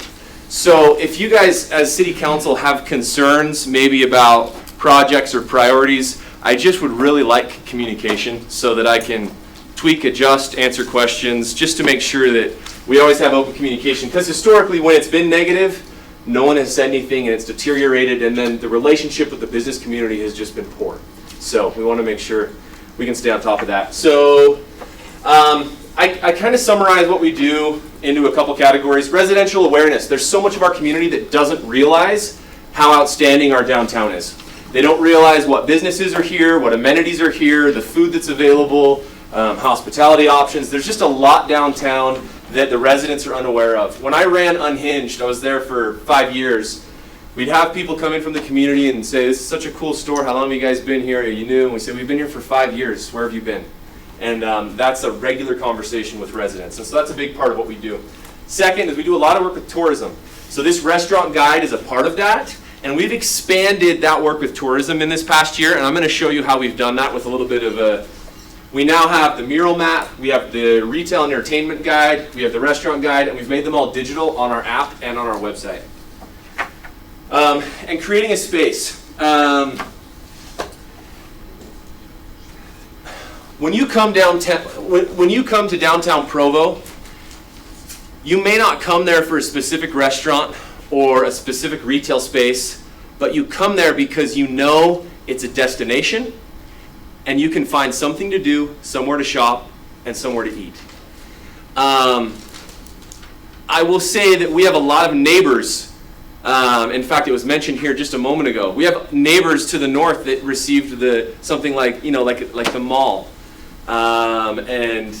Sometimes there are people in the community who make comparisons to the mall. But all of the communities surrounding us do not have a historic downtown. And they can never build a historic downtown. You cannot offer tax incentives, you cannot change zoning to allow someone to come in and build a historic downtown. It's something that Provo has, and we've had it for 125 years, and it's something that we need to recognize and cherish because we are creating a space down there.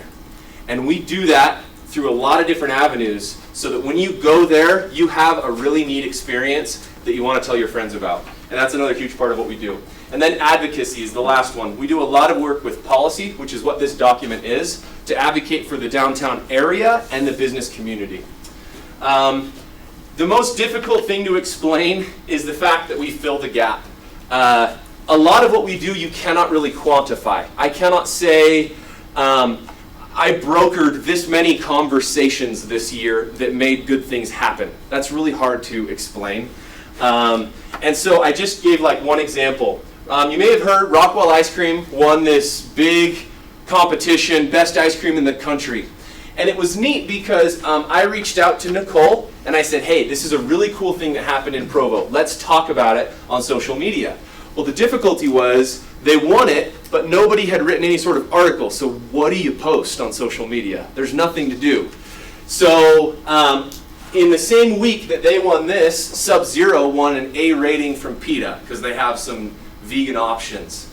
And so I got that information and I called the Daily Herald and I gave them the contact info for Justin at Rockwell and for Jerry at Sub-Zero, and they got together and they wrote a story. So then we had a story that then we shared with the mayor's blog and our Facebook. So there are little things like this that get done every day that are really hard to quantify.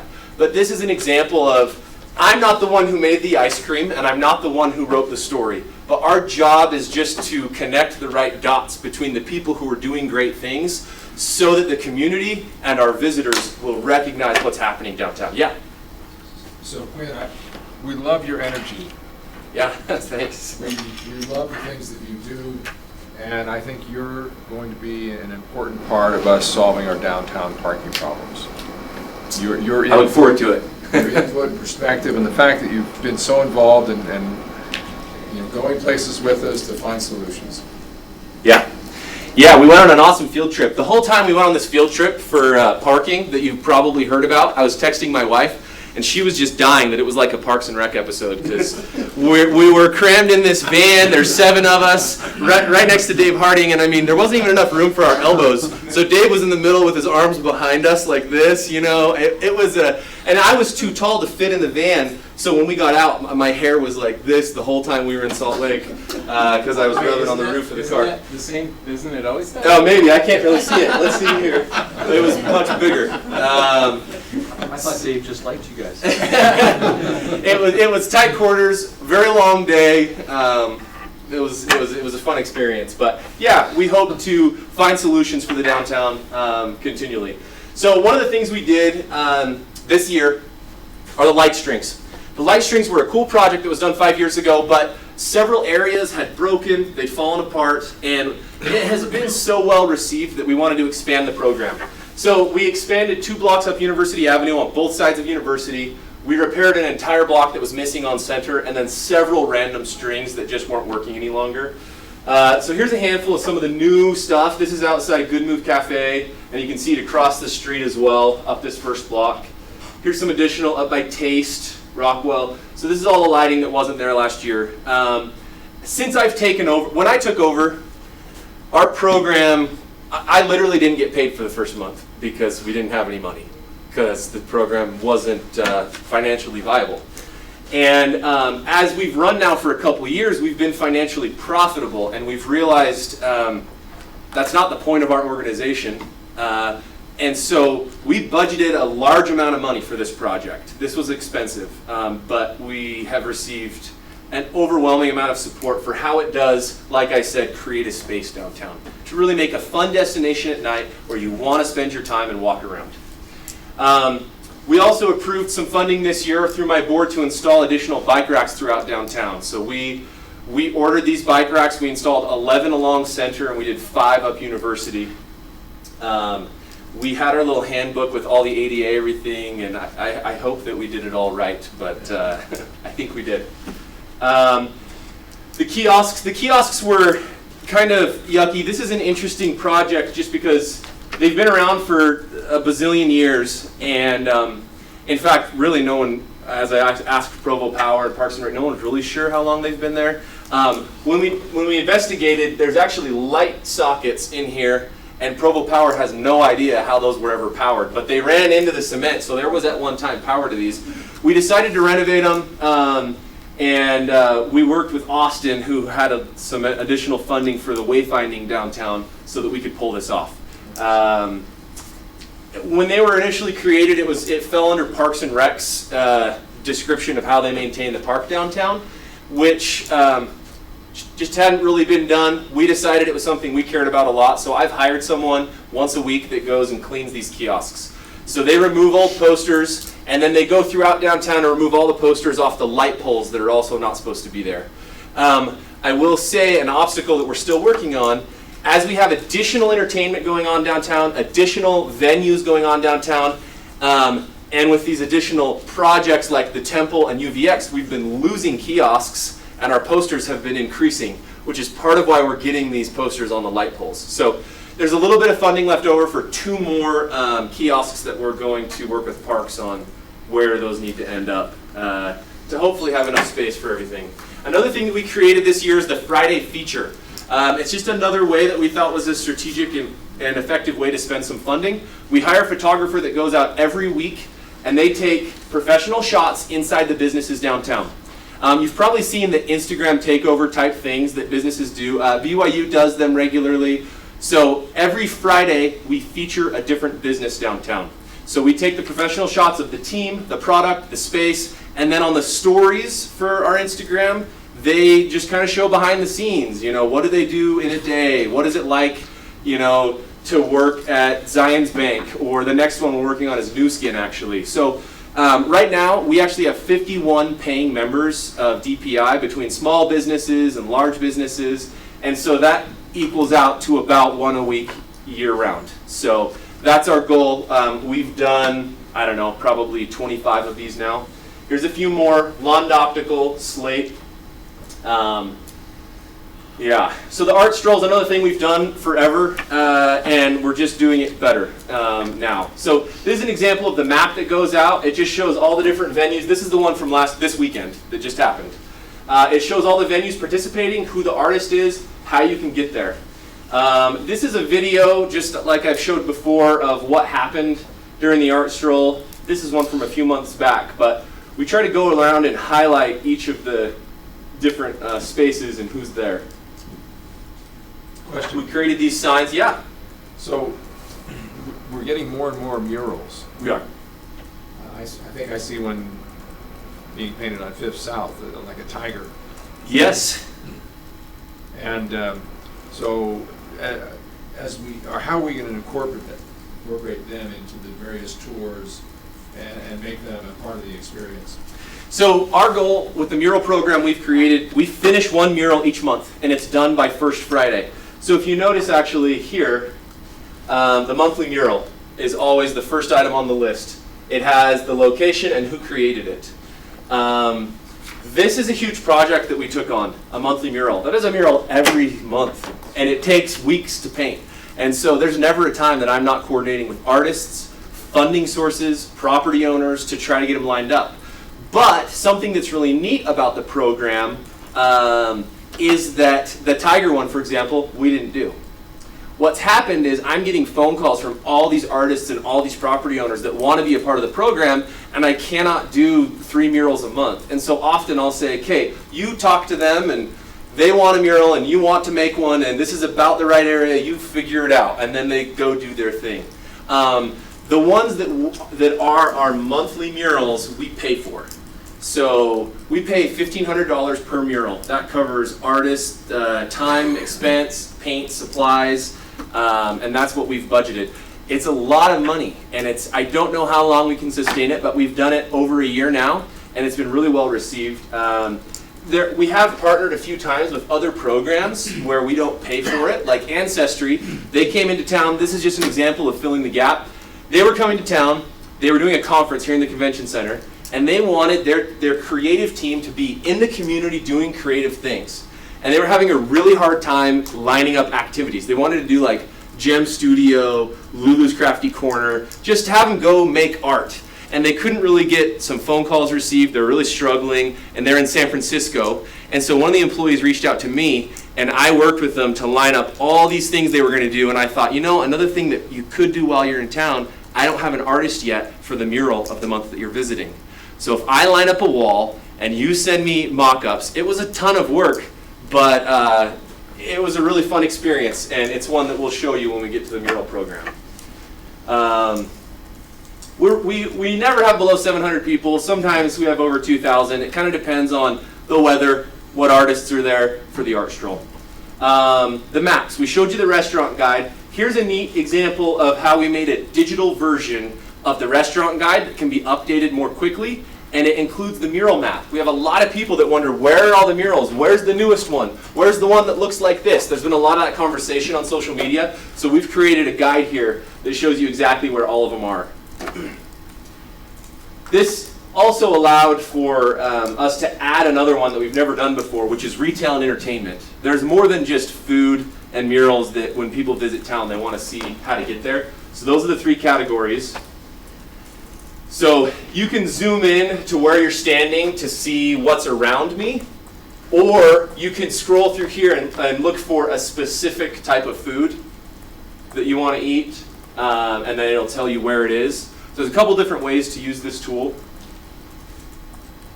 and we'll just skip through it. But it also shows, retail entertainment, and then it shows the murals. Let me actually get to the end of it, because there's a neat part at the end that I show. When you click on one of the items, it actually tells you more about it. And so for the murals, for example, it says who painted it, what's it of, who paid for it.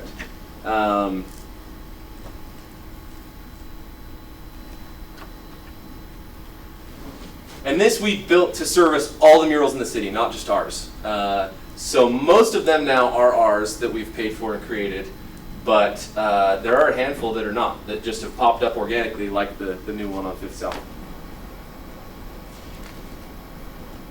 So this is the biggest one we've done yet. This one's massive. I don't know if you guys have seen it yet, but we had to rent this crane. It was a humongous ordeal, which is why I had to make Ancestry do one for free, so because I couldn't afford to do another one like that. Anyhow, so that's how it works. The restaurant guides, we distribute 30,000 of those per year. That's about how many I order, and I'm out at the end of the year each year.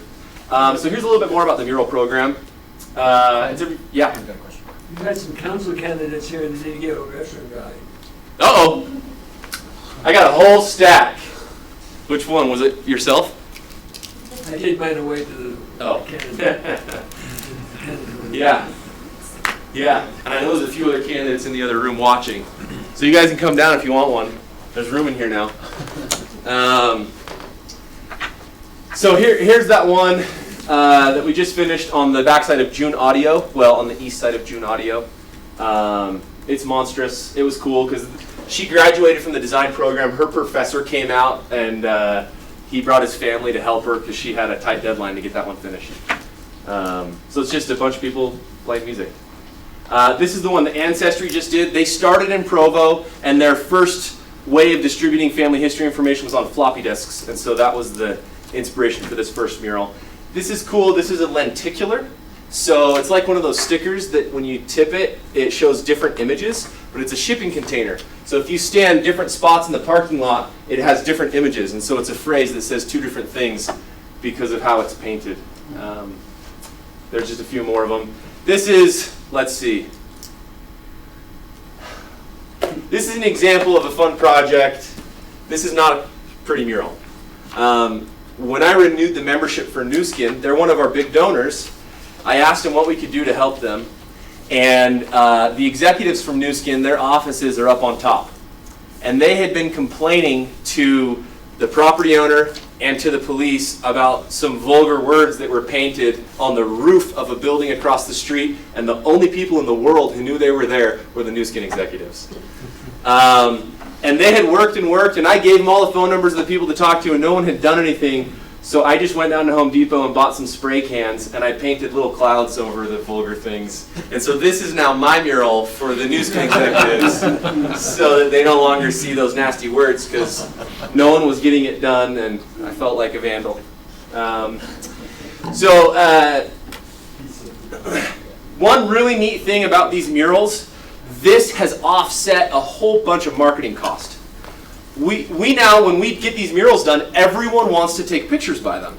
And they stand in front of them, they take their picture, and then they post on social media, hey, I lived in Provo 20 years ago and it wasn't cool, but now it is. Look at these cool things. So these are just some examples of all the people that are posting pictures by the murals. Here's just a little video. If you follow the hashtag Downtown Provo, you can see what people are posting about, and it's incredible to see how many of them are murals. It's just created a lot of attention and a lot of a reason for people to talk about Downtown Provo and how cool it is. We've also been able to get exposure because of the program on all sorts of, darn it, can you click that link on my computer? Click the image? I'm not exactly sure. So I don't know if you guys saw this. KSL did a story on the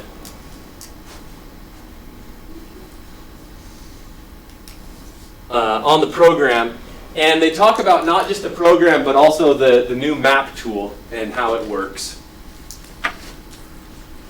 You can just go full screen. I can keep going. I've only got 6 more minutes anyway, or 7. You have like multiple displays on, and I don't know how to make it. I know, I do. I do a lot on that computer. I don't know how to do multiple displays on a Mac. No, you're good. So,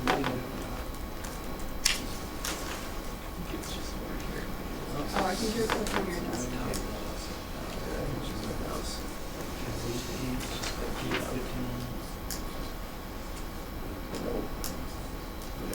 It's showing it there. I don't know. view.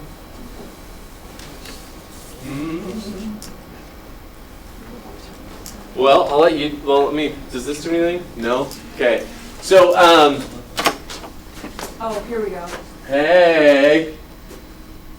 Sure. Is there a link? Yeah, it takes you to a site.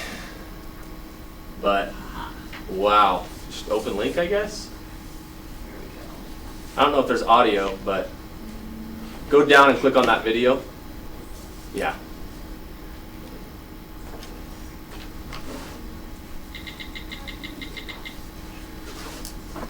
Nope, okay. We'll just skip, go back to the presentation if you can. So they came down and they visited with us and they visited with one of the artists while they were painting it. And then they go around and they show the other murals with the map and how you can use it. If you hit the play button, awesome, thank you. This is the weekly email we send out. We just want to get the information out to the community so they know what events are happening each weekend. This is the one that went out this weekend. It was a really busy weekend. We had the art stroll, we had the last rooftop concert series, Film Quest started on Friday, Beehive Bazaar started. It was a really busy weekend, and we just want to try to get the information out to the community so they know what's happening down here. The farmers market, which is every Saturday, the puppy pool party, which was fantastic. We went. It was quite an experience. So we have 7,352 emails. We get about a 10% click-through where they open the email and click on one of the events, which is pretty good for a list that size. And then the advocacy. So we have the Lincoln Lunch every month. We get together with the business community. We get together with neighborhood chairs, a few city employees. We invite who's important to talk about certain issues of what's going on. We work a lot with construction. So we try to be the liaison whenever there's a project to offset costs as much as possible. Events and street closures, we again communicate with the businesses whenever there's someone filming downtown or shutting down for a festival of sorts. And then policy. Each year we try to create a policy document, and so let me just talk about that really quick. that's the document that I handed out a moment ago. Basically, the premise of this is, earlier this year we were going over the Transportation Master Plan. And as we were learning more about the Transportation Master Plan in that process, we realized, and I literally didn't know this until this process, Center Street is designated as a pedestrian mall. But it is not treated as a pedestrian mall. It is treated as the way to get all the cars to the freeway. Twice, we've done a study, 2 years in a row. The average speed, when we study for about a month, the average speed on Center Street is 35 miles an hour. The limit is 15. So when we visit with the police department about how they can enforce more effectively, their answer is, we're going to enforce, but no behavior will change until physical things change downtown. Whether it's elevated crosswalks, whether it's flashing crosswalk lights, whether it's an additional stoplight at 4th West, whether it's, there's a whole series, and I'm not going to stand here and say what engineering should do to make this better. This document is just saying we agree with the designation that Center Street is a pedestrian mall, and we feel that it's not being treated as such currently, and that there are things that can be done to make it more pedestrian friendly. In addition to traffic, because everyone uses it to get to the freeway, we did a presentation to, I don't know, several of you were in the room, but we did a presentation to something about transportation downtown. And we talked about putting a green arrow, left turn arrow, on 100 North and 500 West. Engineering's like, yeah, totally. I guess they're waiting till the construction's done. But things like changing the light patterns on 100 North to make it easier for east-west traffic, which is a much wider road and much easier to accommodate the cars, and it's designated as that in the Transportation Master Plan. Center Street is not. With the 15-mile-an-hour limit and the 45-degree parking and the scooters and the pedestrians and the fact that because it's a pedestrian mall, you don't have to use a crosswalk legally on Center Street. You can cross anywhere, but no one feels safe doing that. And that shouldn't be the case in our downtown. Have you talked ever about the possibility of actually, I mean, it seems like one reason that it'll continually be a problem is that Center Street is actually way too direct to the highway. And if you made, say, the north half of Center Street pedestrian only, so you actually make it a pedestrian plaza, and then it's only a 2-lane road that can only go so fast because people are stopping at stores, but they're walking the rest of the time. That's a more radical solution. It is. It does seem to me that you slow everything down and you really celebrate and make the downtown area. When I was at Unhinged, I thought that would be the best idea. If we could just shut it down completely, it would be really cool. As I've dug into it a little more and learned about what impacts, what I'm mentioning is just halfway. I know. I think that these steps are more appropriate steps towards that. I am worried that may be a little too radical for some of the community. I am worried that the businesses might not be able to take such a drastic change. That's what I was going to say. You need businesses to vote for that right now. Well, that's what I meant. But I will say, though, the businesses did vote for this. So we went around, and I have the signatures, and I can email that document to both City Council and administration of all the signatures from the businesses that supported this document. This, I think, is leaning towards that, but I think if we ever get to that point, these things should be done first. So, I think all of us have driven that road, and we know exactly what you're talking about, and the tendency or the desire to drive faster than 15. And we don't do speed bumps in Provo, but the elevated crosswalk, if done correctly, is kind of like a speed bump, right? Yeah. You know, and again, I don't want to get into a place where I'm going to tell engineering how to do it best, because I'm sure there are complications that I don't understand about speed or elevated crosswalks, but we do just give a list of suggestions of things like that could physically change downtown so that it doesn't feel like you can and should drive that fast. And that is what the police department recommends to help them as they are writing more tickets. We should, I wish I could share some stats. I didn't get them. But this year, they have really stepped up enforcement on Center, and it's been outstanding. The problem is they'll write tickets all day, every day, and it doesn't change the behavior yet. Because the 15-mile speed limit would make it much easier to drive downtown and park, you wouldn't be afraid of backing up. Totally, yeah. That's a big obstacle. That's a better answer, I think, than complete pedestrian, because right now, my fear is I back up out of those parking spaces, these fast cars are gonna hit me. But we know you're a really fast, reckless driver, so you're just worried as you're zipping around downtown. So, yeah. So I would appreciate seeing, the signatures from Sure. support of the people. Were there people that said, I'm not going to sign that, or I actively oppose? No. Now, I'm not saying those people don't exist. I'm sure that there are, but no one I talked to said that. Because I love to see this because there have been discussions around, where do we want to be eventually? What are some steps we can get there? Yeah. And one of the concerns is businesses. And so if we don't get a whole lot of opposition there, if at least particularly if the stepwise approach, I think we'll be a little more bold in taking those steps. Yeah. When we did talk about moving main traffic for the freeway on 100 North, there was one voice of opposition. It was John at the Marriott said, I like to be able to tell everyone when they leave the parking garage, turn right, then turn right. That was the only opposition. So he just has to tell them turn left, then turn left, and we're good.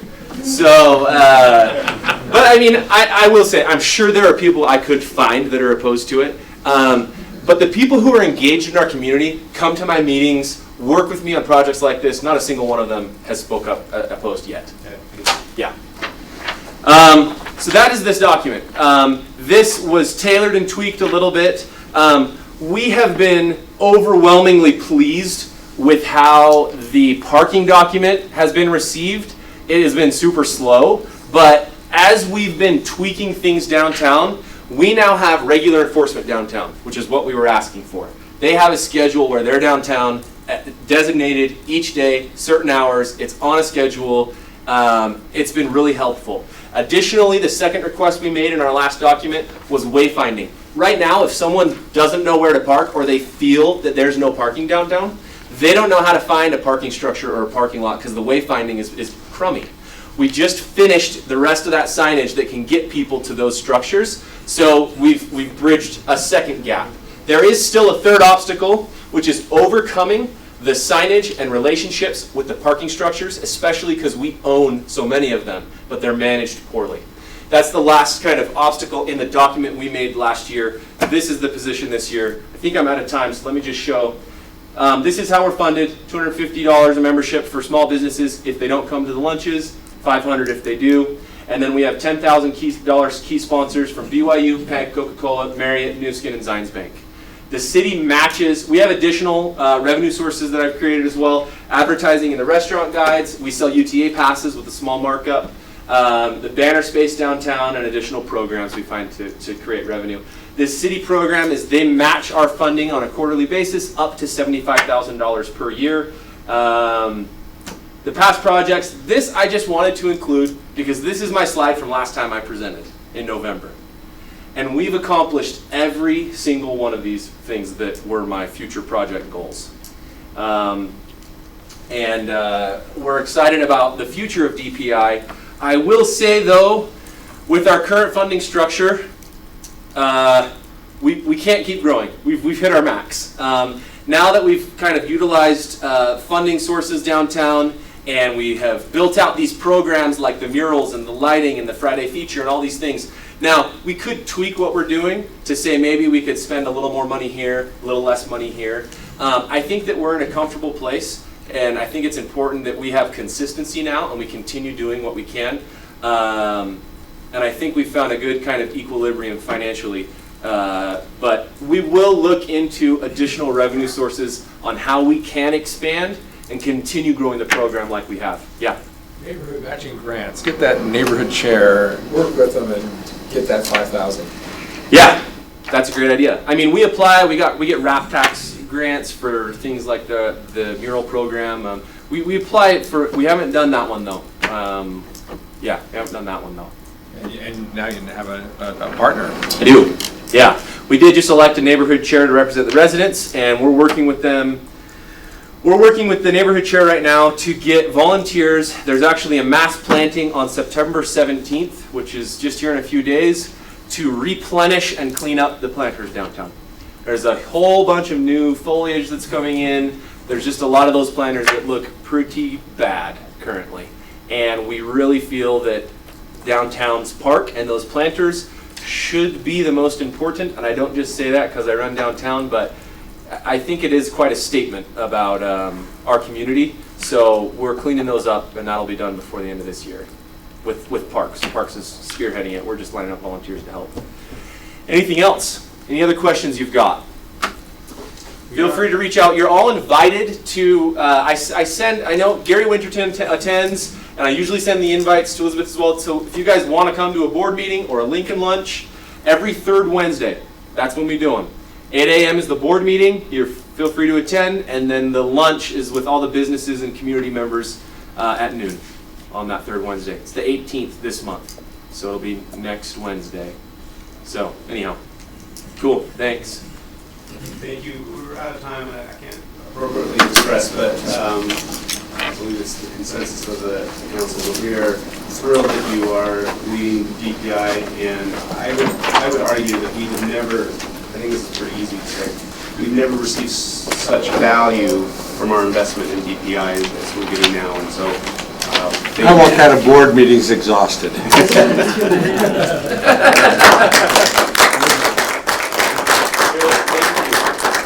Okay, we are going to take a 7-minute break. I wouldn't say 5 minutes, but we never keep it to 5. I'm starting at 10:02, whether you're here or not. So be back here at 10:02, and we'll get going again.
Item number 3 was continued. Item number 4 is a discussion regarding an appropriation related to elements of the fiscal year 2019-2020 Provo City Budget that need to be revisited.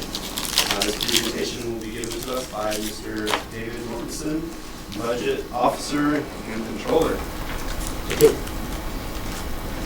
Good afternoon, and thanks for giving us a few minutes to bring this to your attention. I apologize, I don't have any cool murals in my presentation. It's just a bunch of numbers, but to us, numbers are pretty cool. So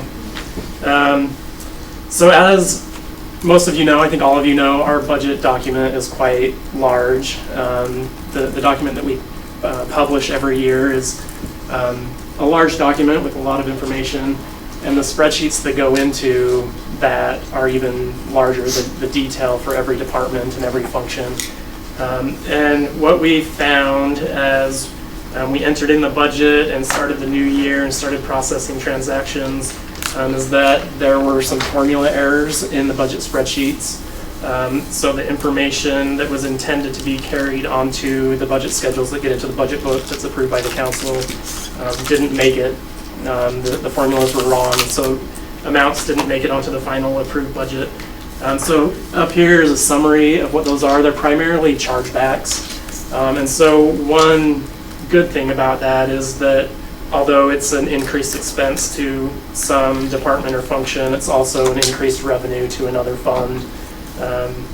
For example, the general fund as a whole, we show that we missed $20,751 worth of chargeback expenses in the general fund.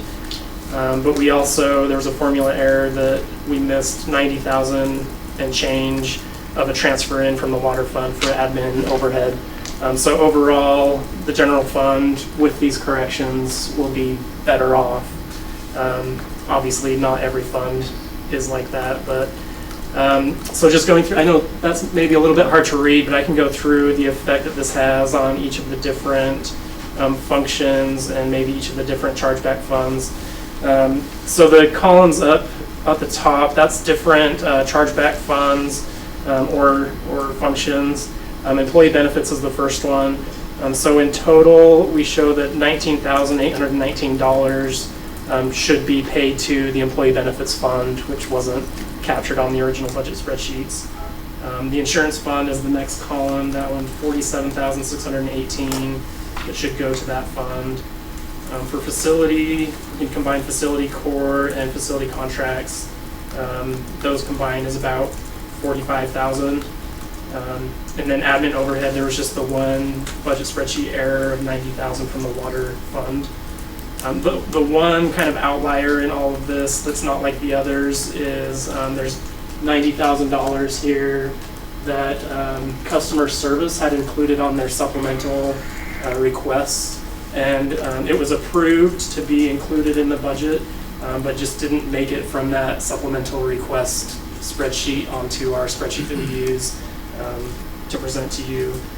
So that was our fault there. But the 90,000 is really associated with parking enforcement, right? Right. Yeah. It's for license plate readers. So it's those were approved, just not captured in the spreadsheet. Yeah, approved, but not put in the spreadsheet that was technically approved by the council. So we need to bring it back to you. So the total you can see there for all of these is $289,399 that needs to be appropriated to correct these errors. And with this would involve some transfers from the general fund to cover this for some of the other funds. So Justice Court, we're proposing a transfer in of $3780, golf course, a transfer in of $23,628, and airport, a transfer in of $23,052. And that means that these errors and this appropriation won't affect their fund balance at all. It'll be covered by the general fund's fund balance. But as I mentioned, because of the transfer in that we missed from water to the general fund has that additional fund balance to be able to do that. So with that, I can answer any questions. John's here as well. Kelsey's here to answer questions if I can. So I felt like I followed most of the narrative. I'm struggling a little bit with the dollar amounts, but bottom line is that I having discovered this, we will be $50,000 less in our general fund overall? No, so if you follow the numbers, so the general fund's going to be receiving, because of this administrative overhead allocation that was missed from water, that's going to be going into the general fund's fund balance. And then the $20,751 is coming out, and then the $50,460 transfer for the other funds is coming out. So when all is said and done, the general fund balance is actually being increased by $15,665. Okay, is that number somewhere on that sheet? It's not. Okay. Yeah. So what, okay, so overall, the fund balance goes up? For the general fund. Sorry. Yeah, and then for some of the other funds, the fund balance will go down, like the water fund, of course, the fund balance is going to be going down because of this, so. Are there any overall concerns, Wayne, or anyone, you know, that this puts this fund, is it all fairly small, or are we putting any funds into jeopardy, or any concerns of, oh, we thought we were going to be here and we're going to be in trouble because we're only here?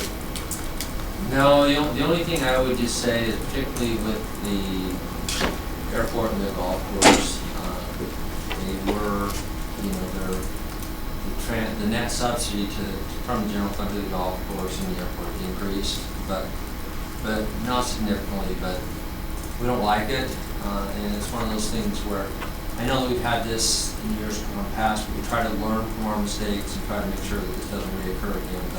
But it is pretty large, complex spreadsheet. One of the things that we're really trying to do is we have an application that came with Kayenta or Provo 360 that's called TM1, which is a system that's designed in hope to at least reduce the amount of spreadsheet work that we're doing. And we've made a lot of progress this year, but we continue to hope to make more progress where we rely less on spreadsheets and the potentials for errors.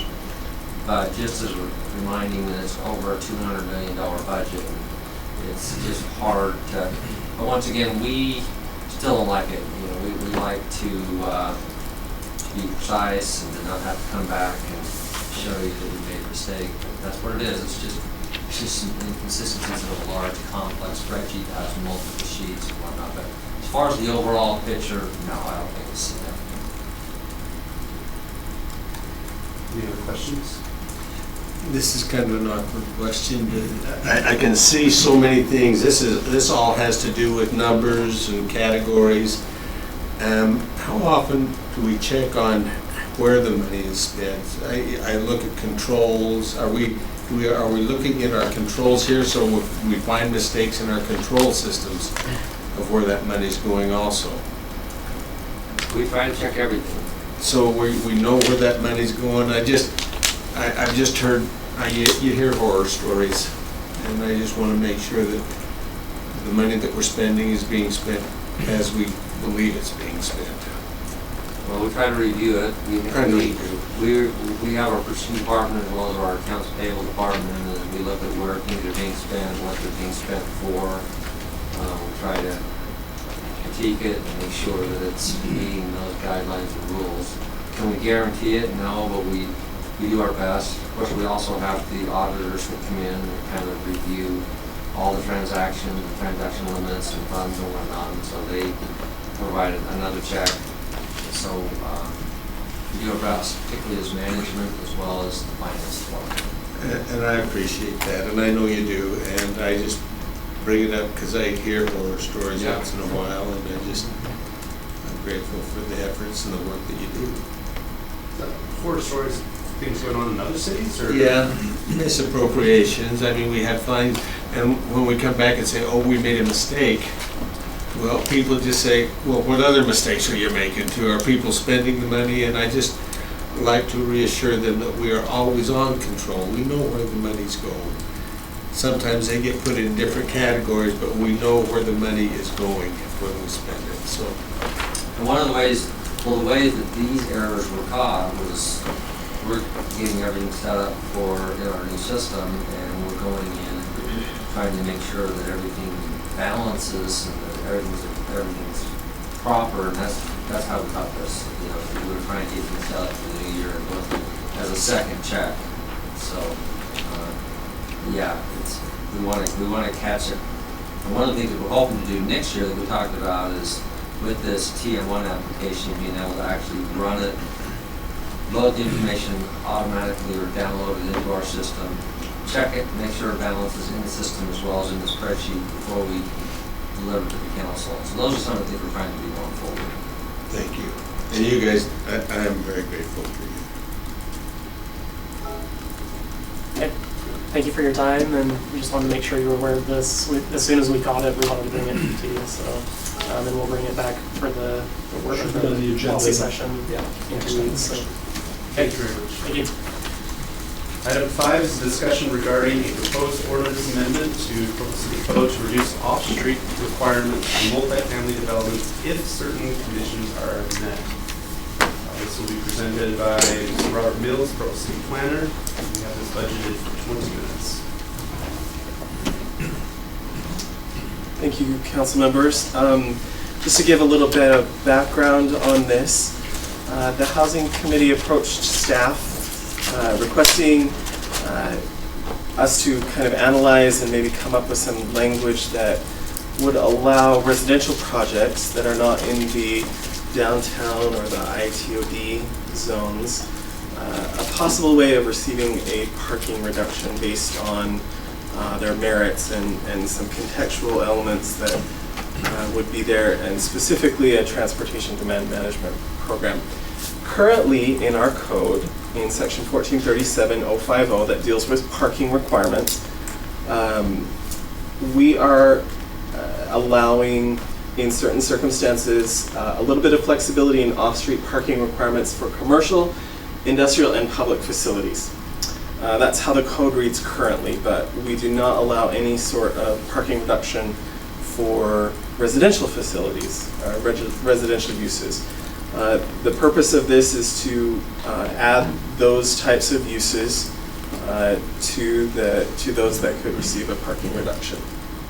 So as staff went through this, there are some things in this specific subsection that we needed to update. Number 2, we no longer have a central business district, and so we wanted to remove the reference to that because those specific parking reductions are taken care of in a different section of the code. So moving on to the new number 2. So this is referring to reductions in parking based on those existing uses of commercial, public facilities, or industrial uses.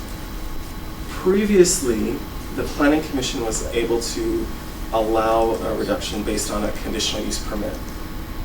A conditional use permit, as most of you know, can be a little bit problematic in that a conditional use is a permitted use, and the only way to disallow something that's a conditional use is to prove that there is an absolute hazard to the health, welfare, and safety of either surrounding land uses or people that are visiting that site. And so we suggested removing it as a conditional use and actually just having it as part of the project plan approval that can be approved or disallowed by the Planning Commission. So still based on what's called a parking count justification study, similar to a traffic demand management program based on different contextual elements of a project, amenities that they would be provided. So that's really not changing, it's just the method in which it is allowed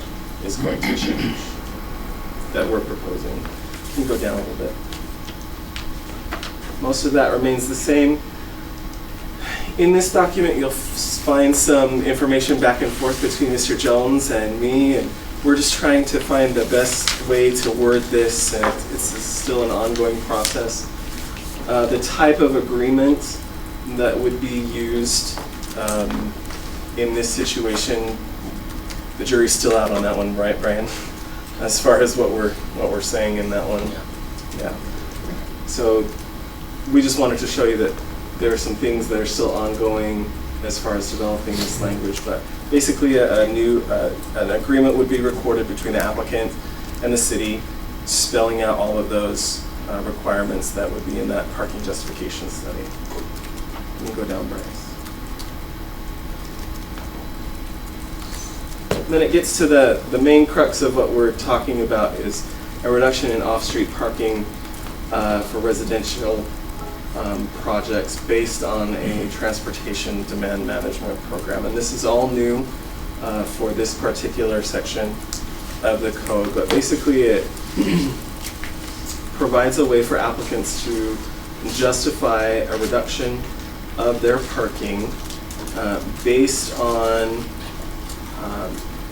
elements that would be included in their project plan application.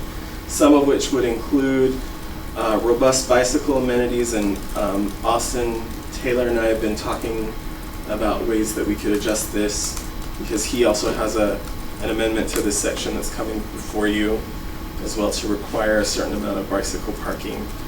This would be beyond that they could qualify for additional parking reduction. Proximity to employment centers, mass transit. Basically, that's talking about the location of whatever residential project is proposed. So, I don't think it was necessarily in this chapter, but kind of like at the end of all of the parking requirements, there was the subsection that talked about if it was a nonprofit residential, and it kind of laid out a lot of this. And I think we're borrowing language from that. Yes. And part of that was, yeah, you get a reduction, but you have to have maybe some green space that could be converted in the future if and when it's needed. And so it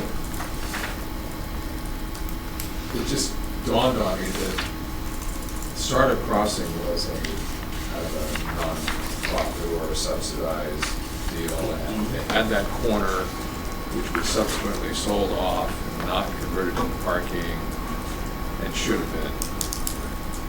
So, as much as I agree with the language, if we don't watch carefully, we may miss the mark. That is correct. That is correct. So what Mr. Connect is talking about is an element that's also included that applicants can say, we are going to reserve a certain amount of area on our site. We're going to develop it as landscaping at this time, but it's in reserve in case we need to convert that to parking in the future. They can include that as an element in their transportation demand management program. And then later on in the document, it details all of the legal language that would require that to be reserved. Mr. Stewart. Will this make it easier to reduce on-site parking? On-site parking, excuse me. Yes, so this... To make it easier then, right? It makes it possible. Okay, and so we'll get more of it. My guess is that this would be something that applicants would really take advantage of, because parking is a huge development cost. So our issue right now is we don't have enough off-street parking. Now we're going to make it easier to not have enough off-street parking, right? Yeah, so that's one of the concerns that I am sure many people will bring up, that there is a perception that there might not be enough parking. But this just allows another tool in a toolbox to say, based on the context of the overall development, specifically its location, the amenity elements, things like that, if an applicant can adequately prove that based on those types of things, their project may qualify for a reduction in parking. If the Planning Commission feels that it does qualify and it's justified, then they can offer that. Currently, we don't have that option. Doesn't that go back to enforcement then? So if we do this, make it easier, but we don't enforce, so we're going to have bigger problems. Yeah, so enforcement is something that's really important, and I'm glad that you brought that up. In looking at all of these elements, I went to Carrie Walls, our enforcement officer, just specifically to talk about things that could actually be enforced. She felt that these things are enforceable items, whereas currently in our code, there are some items that might not be able to be enforced, such as such as like providing transit passes to tenants and things like that. Those are great ways that applicants could incentivize not requiring so much parking. However, there's no way for the city to enforce something like that. There's no way that we can go to each tenant and each operation and say, well, did they give you a transit pass? Are you a new tenant? Did they give you an opportunity to have a transit? That's a nightmare. So I'm glad that you brought up the enforcement part of it. So Walking Village is a situation where what, 60-65% parking ratio instead of 100%. I think so. And they said, well, you know, we'll monitor it, we'll match it, it won't be a problem. And of course, at the time, we were contemplating doing a walking parking permit program, which would have kind of guaranteed that they couldn't cheat because the spaces on the street would be allocated and they just couldn't flood the streets. So there is a way, if we do a parking permit program, that we can hold people accountable. And they can't easily cheat. It's just not that possible. So I think one of the catalysts for this was the South State Street project, where it's a very desirable project. It's a for-profit, it's not a non-profit, and they're bringing in the condominiums for sale starting at like $180,000. So I'm excited to see this in my neighborhood because it's something for sale. It's on State Street, and they have done this in Orem and other places. They have a model, they have a history, and because of the way they allocate their parking, instead of assigning 2 parking stalls per unit, only one is assigned and the other is free for others to park in. And because of that model, they can show that they don't quite need as much. And they were only like 6 or 8 short of the 130 or 40 they needed. And their model and their history showed that this is going to work. And so they weren't asking for a 50% reduction or something crazy. But it added some flexibility. Because they didn't have that flexibility, they had to go with a pro zone, which kind of did an end run. Right. So that in that case, they kind of circumvented the parking requirement and kind of invented their own, which is always an option as well. But they had to prove their case, and they did prove their case, right. And they got approved. And it was a situation where it seemed reasonable for what they were asking. I just wanted to invite our parking sustainability coordinator to make a comment.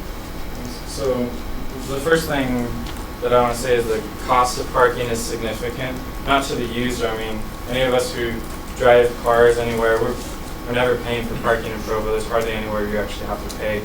But to the developer and to the home buyer, it is expensive. These garages, like you see Wells Fargo, Zions Bank, nowadays with construction costs, you're paying about $30,000 per stall. If you're trying to provide affordable housing at, let's say, the $200,000 rate, that's 20% or so of the housing price. So it does mark up significantly the cost of that house.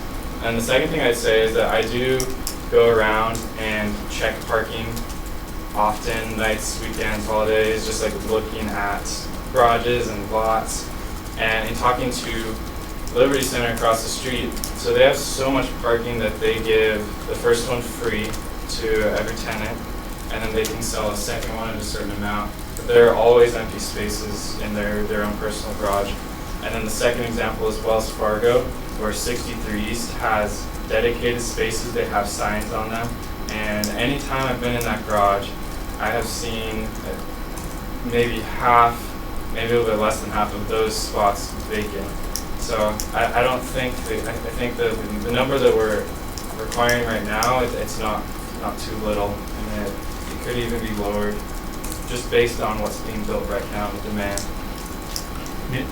It seems to me if this can work as a tool, it's not necessarily easier to get less parking, but it's just a tool. and that it actually provides a little bit of teeth for enforcement. I mean, you're basically just asking us today if we think this should go to Planning Commission. I don't see any reason why we shouldn't look at this a little more closely. I mean, I like the idea. I do think there's I like the idea of avoiding the tendency. I mean, this is about multifamily, but we've also talked about this with single-family accessory apartment parking requirements. There's just the other problem you don't want to have is you don't want to overpave a property that doesn't need to be paved, right?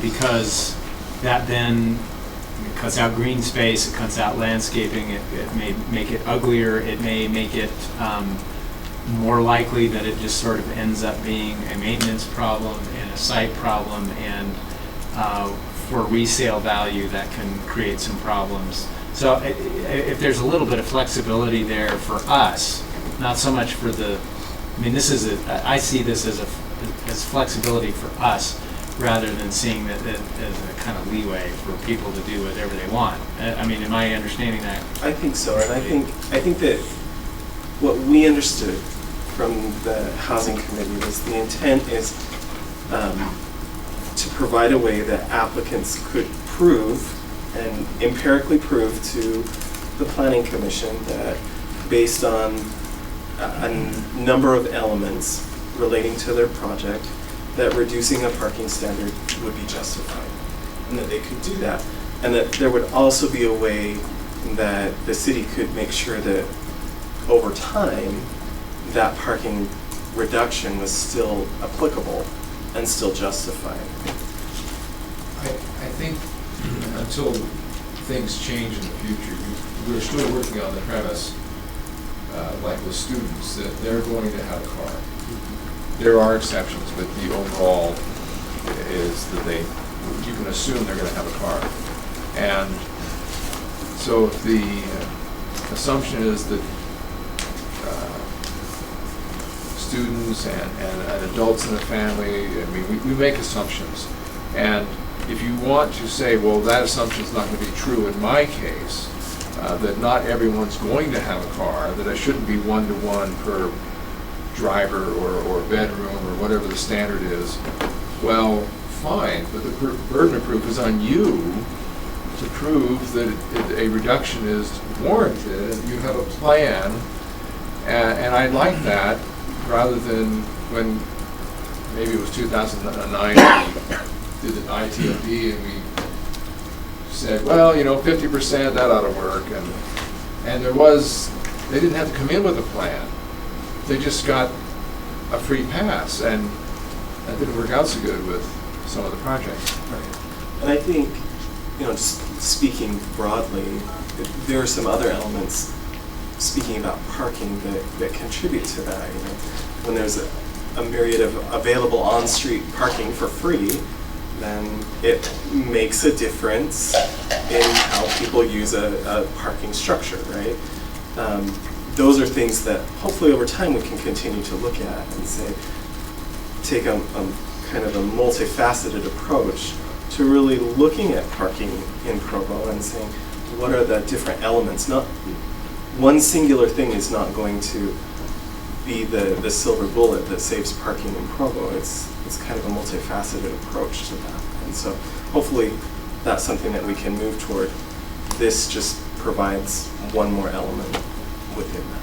So I think Mr. Hanley hit it on the head that, is this something that you want us to continue and pursue and take to Planning Commission, get their opinion on, and bring that back to you? We'll look for a motion. So moved. I'll second. Okay, motion by Mr. Henley and second by Mr. Knecht to move this to the Planning Commission. Is that correct? Yes. All right, all in favor? It's unanimous. Thank you. Mr. Mills. Item 6 was continued. Item 7 is a discussion regarding a request for a Provo City Code amendment to section 1503.035 to add clarification to grading permits. City Citywide application. This will be presented by Mr. Dustin Wright, Provo City. We will be hearing this tonight, correct? We'll be considering this tonight. Thank you. Yes, this application we're looking at is an ordinance amendment for our grading section in our city code, going in there and adding some language that will help address some things with grading. And so essentially what it will do is it will add an opportunity for, so right now people come in and they'll get a grading permit if they're doing something over 50 cubic yards of grading related things, and so it's cuts or fills or excavation. And so what this added portion that you see in your materials is to go in and when there's cutting involved over 50 cubic yards, other than for a detached one-family dwelling, those projects would be required to do some additional items. One would be to do a project plan application with the city, so that would get city review and hearing.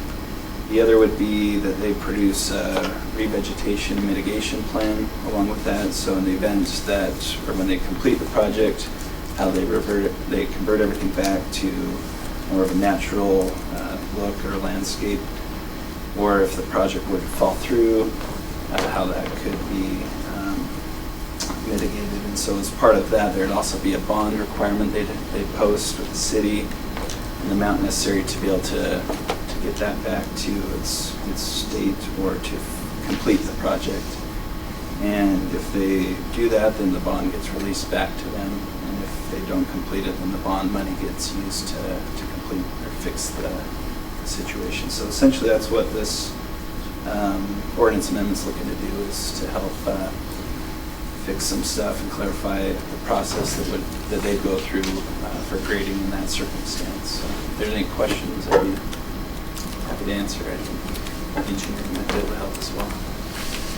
Just one little clarification, in that it has an exception for a single-family residence.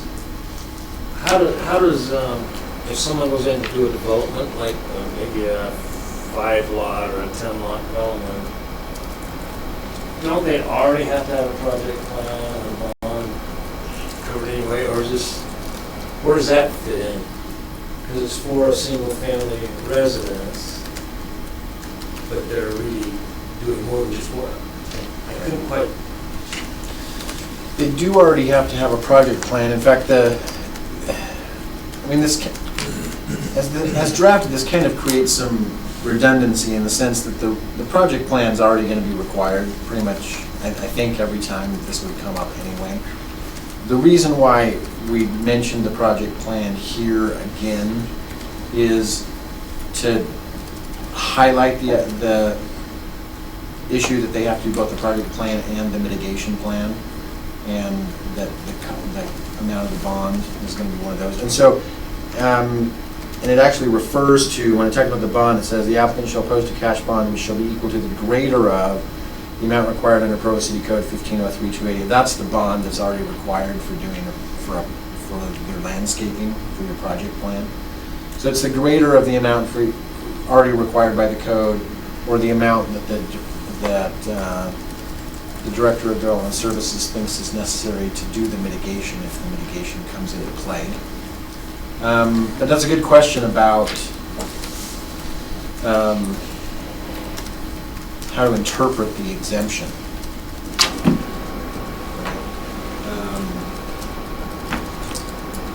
It might be a scenario where they're not doing a project plan, but they're looking to just do some grading, perhaps. And so this would require they come in and show why they're doing the grading and what that would be, and so that would be why you create a project plan possibly for that, is my guess as well. I mean, I think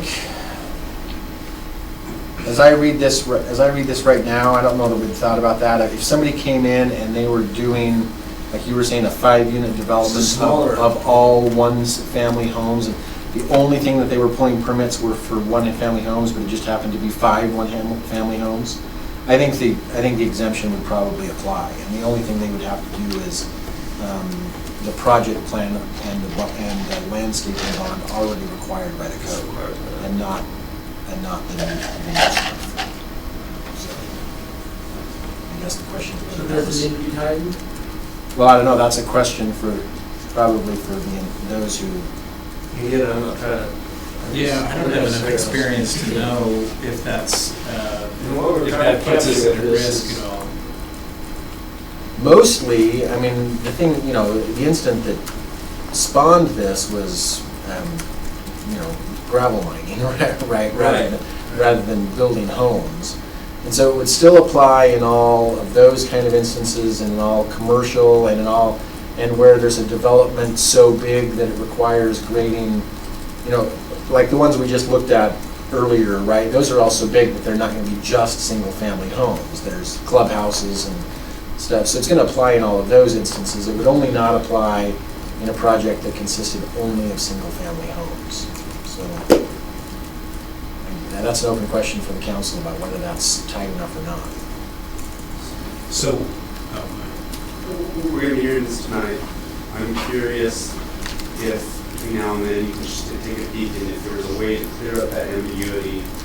I'm comfortable with the interpretation that you just suggested. If there was a word or two we could add or change or take away that would make it clearer that that's how it should be interpreted, I think would be.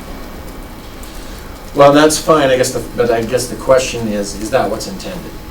Right, I mean, I think in the committee, I think the only thing we talked about was if somebody, and I think it came from a question that Councilor Van Buren raised, right? I mean, I think when we originally drafted it, what we had in mind was somebody comes in and they're building one house. I don't think we ever contemplated what do we do if somebody's building 4 houses, but that's all they're building. So I probably need some guidance about which way to go if we're going to change it. Or up by Slate Canyon, there's R110 that's been zoned that way for many years. It's right up against, it's part of the old gravel pit.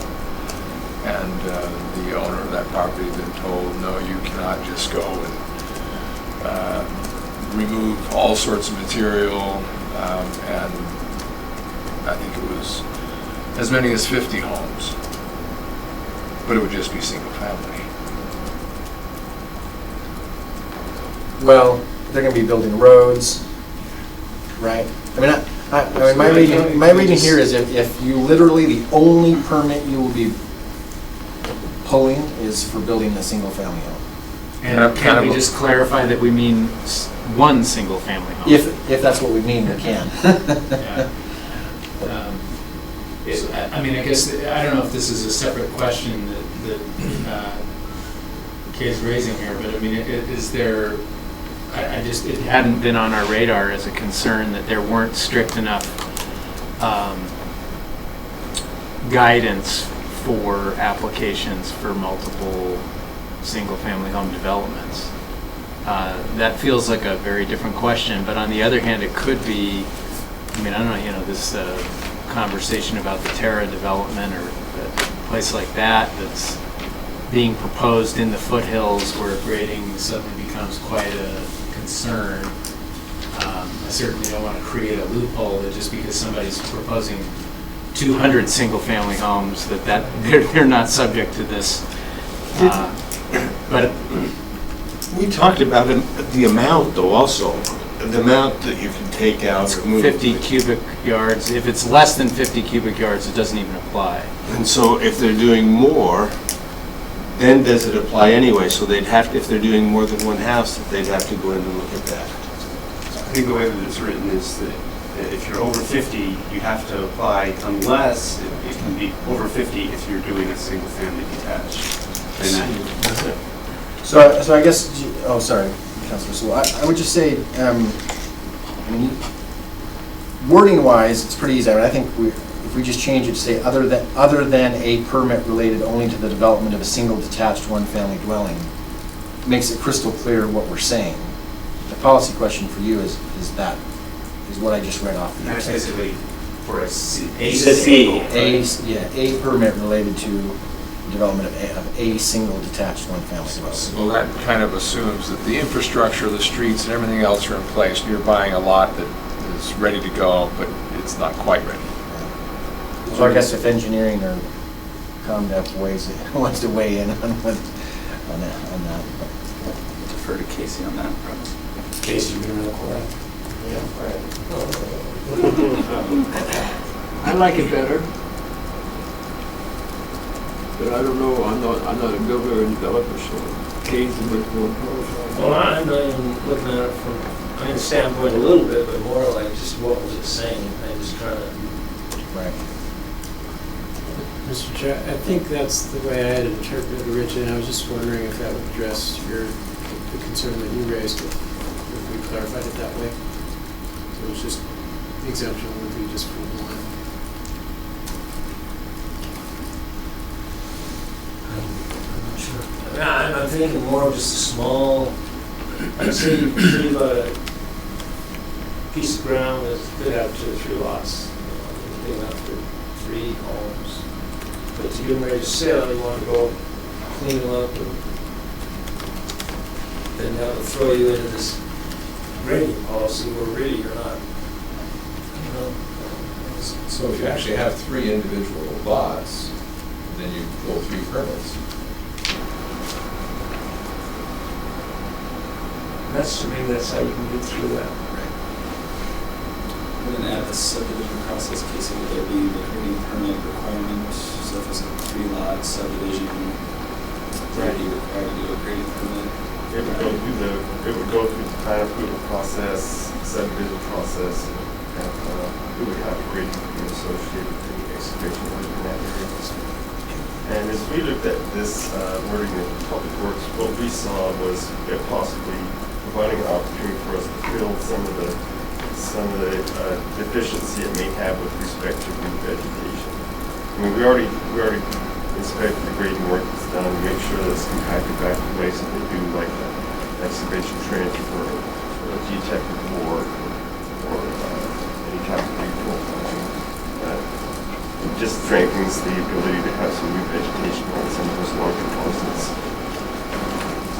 I guess just to be clear, the only thing that this amendment is requiring of somebody that's not already required is that in addition to turning in a plan that says what they intend the landscaping to be, they have to turn in a plan that says, oh, and by the way, if I don't even build it, this is how I'll fix it after I have already done the grading.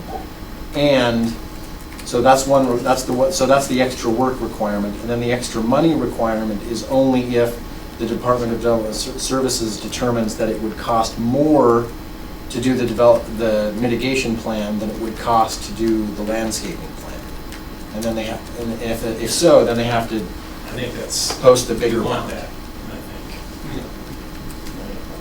So those are the only 2 additional. That's right. Okay, so I think go ahead. So before there's a motion, just so we can have one motion instead of 2 if there's one coming. Planning Commission also noticed something that we had missed, which was in the very first paragraph of this section. There's 2 places where it talks about 50 cubic yards of material, but in the first one it doesn't actually use the word cubic. And so the Planning Commission recommended adding the word cubic into it at that spot. And I've got a draft that I sent Bryce earlier that does that. I would recommend doing that. And so I think what would be appropriate, if what we just talked about makes someone's approval, that there be a motion to substitute for the exhibit tonight a version that includes the word cubic and that includes the language that I just suggested changing a few moments ago that now says, other than a permit related only to the development of a single detached one-family dwelling. You need that motion now, so. I think that'd be appropriate. I'll second. Moved by Mr. George Stewart, seconded by Mr. George Henley. Any discussion on that motion? All in favor?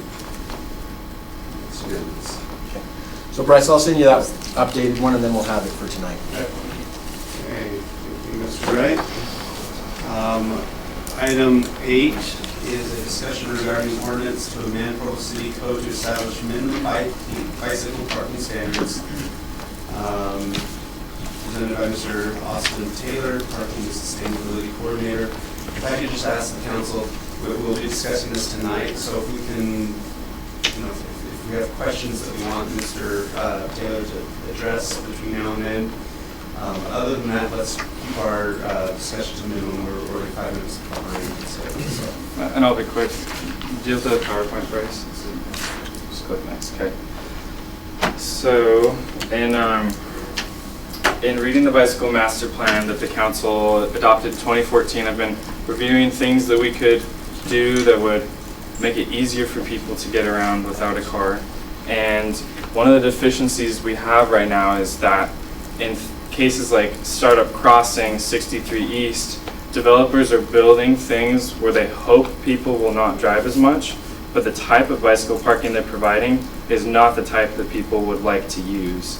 And so it's not working out. Like with Startup Crossing, I'll show you some examples of recent developments that just have awful bike parking that could definitely use some help with the city as far as design and quantity goes. And I did mention the cost of car parking is very expensive, right? $30,000 per garage space, usually about $6,000 per surface lot space. Bike parking is significantly less expensive. When Quinn and I bought bike racks to put around downtown, we're paying about $50 per bicycle parking space. So this is not an excessive burden. So this is the amount. Except, Austin, there is a burden to that because you're taking a parking space potentially for a bicycle parking.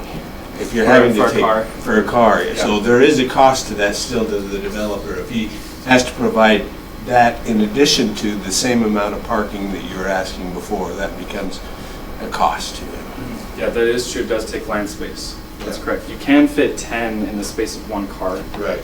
So it's less land space than a car, but it's cheaper, no question. Yeah, you're right there, Gary. Thanks. So here's an analysis of recent developments and what they're providing as far as bike parking goes. Liberty Center does a fairly good job.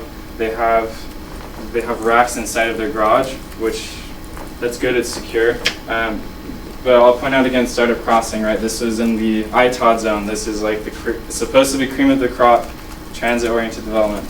They provide 0 long-term spaces and 10 short-term. Short-term is outside, uncovered, open to theft if people don't lock up their bikes well.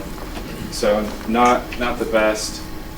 200 City View is going pretty well, actually. They have some good visitor parking for bikes, and then most likely they're going to have hooks inside of the apartments for people to hang their bikes on. 63 East is another example of bad parking.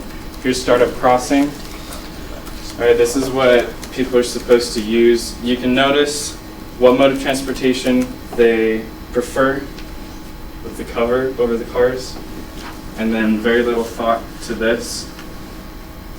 It's open to theft, it's open to rain. If anybody has a bike that's worth more than a few $100, you're not going to set it out there. Right? This is 63 East. So what I found is a rack that's unbolted to the ground in the Wells Fargo garage in an unlit section. So if someone wanted to, they could pull up the whole rack, take everything with it. And then a few racks in the alley, which are fantastic for restaurants and cafes. But if you leave your bike here overnight, who knows what's going to happen to it. Bike theft is big around here. And sometimes the city even needs help with designing good bike parking. I laugh because I've tried to park my bike in that thing. It's impossible without putting my bike into the vegetation.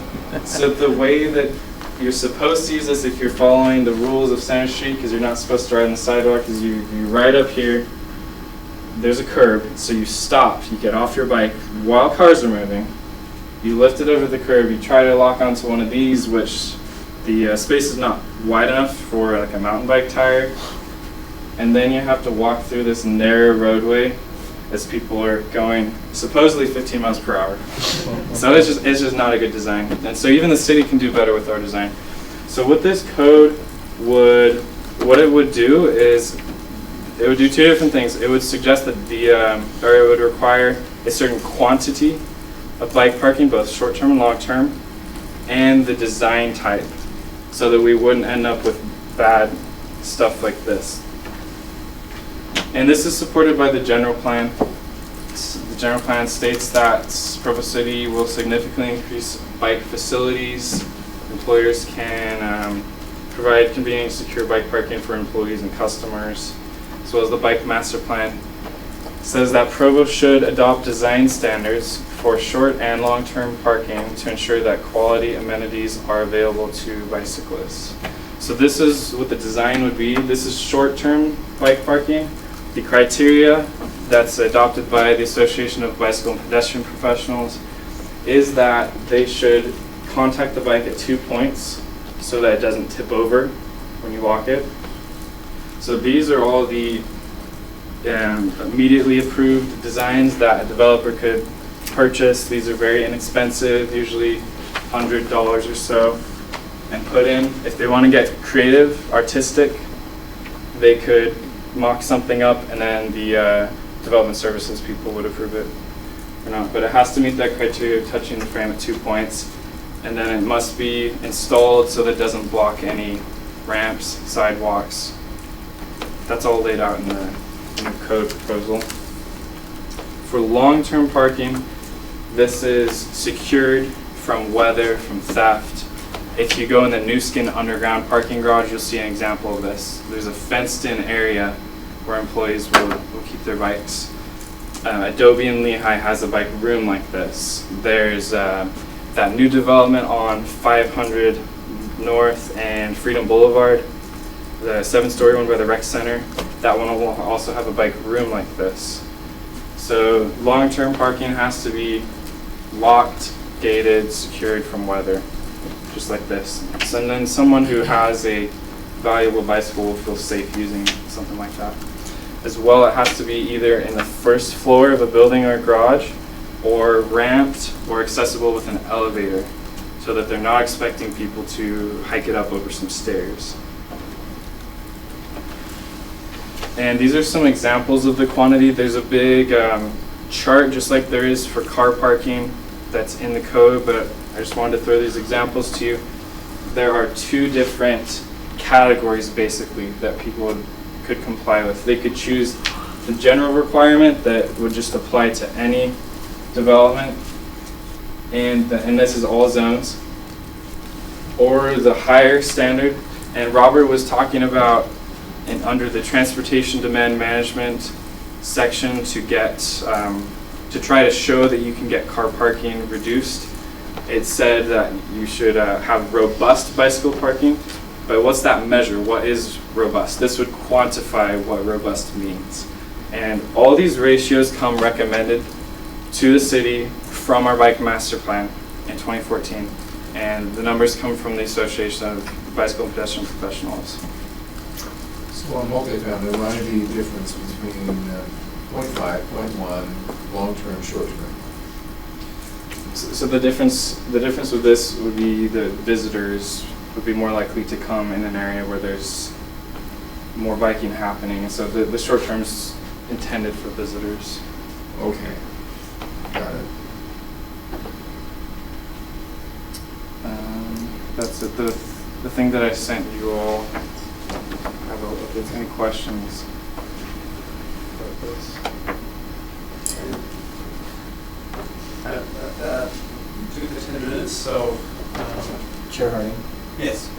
Just to have in mind for tonight, I mean, you could take action based on what I'm about to say now, or wait till tonight, but as Austin and I talked about this today, in the specific part about the reduction, so 37065 is fine, and 37105 this doesn't apply to, but the changes to 37050 are a little bit in tension.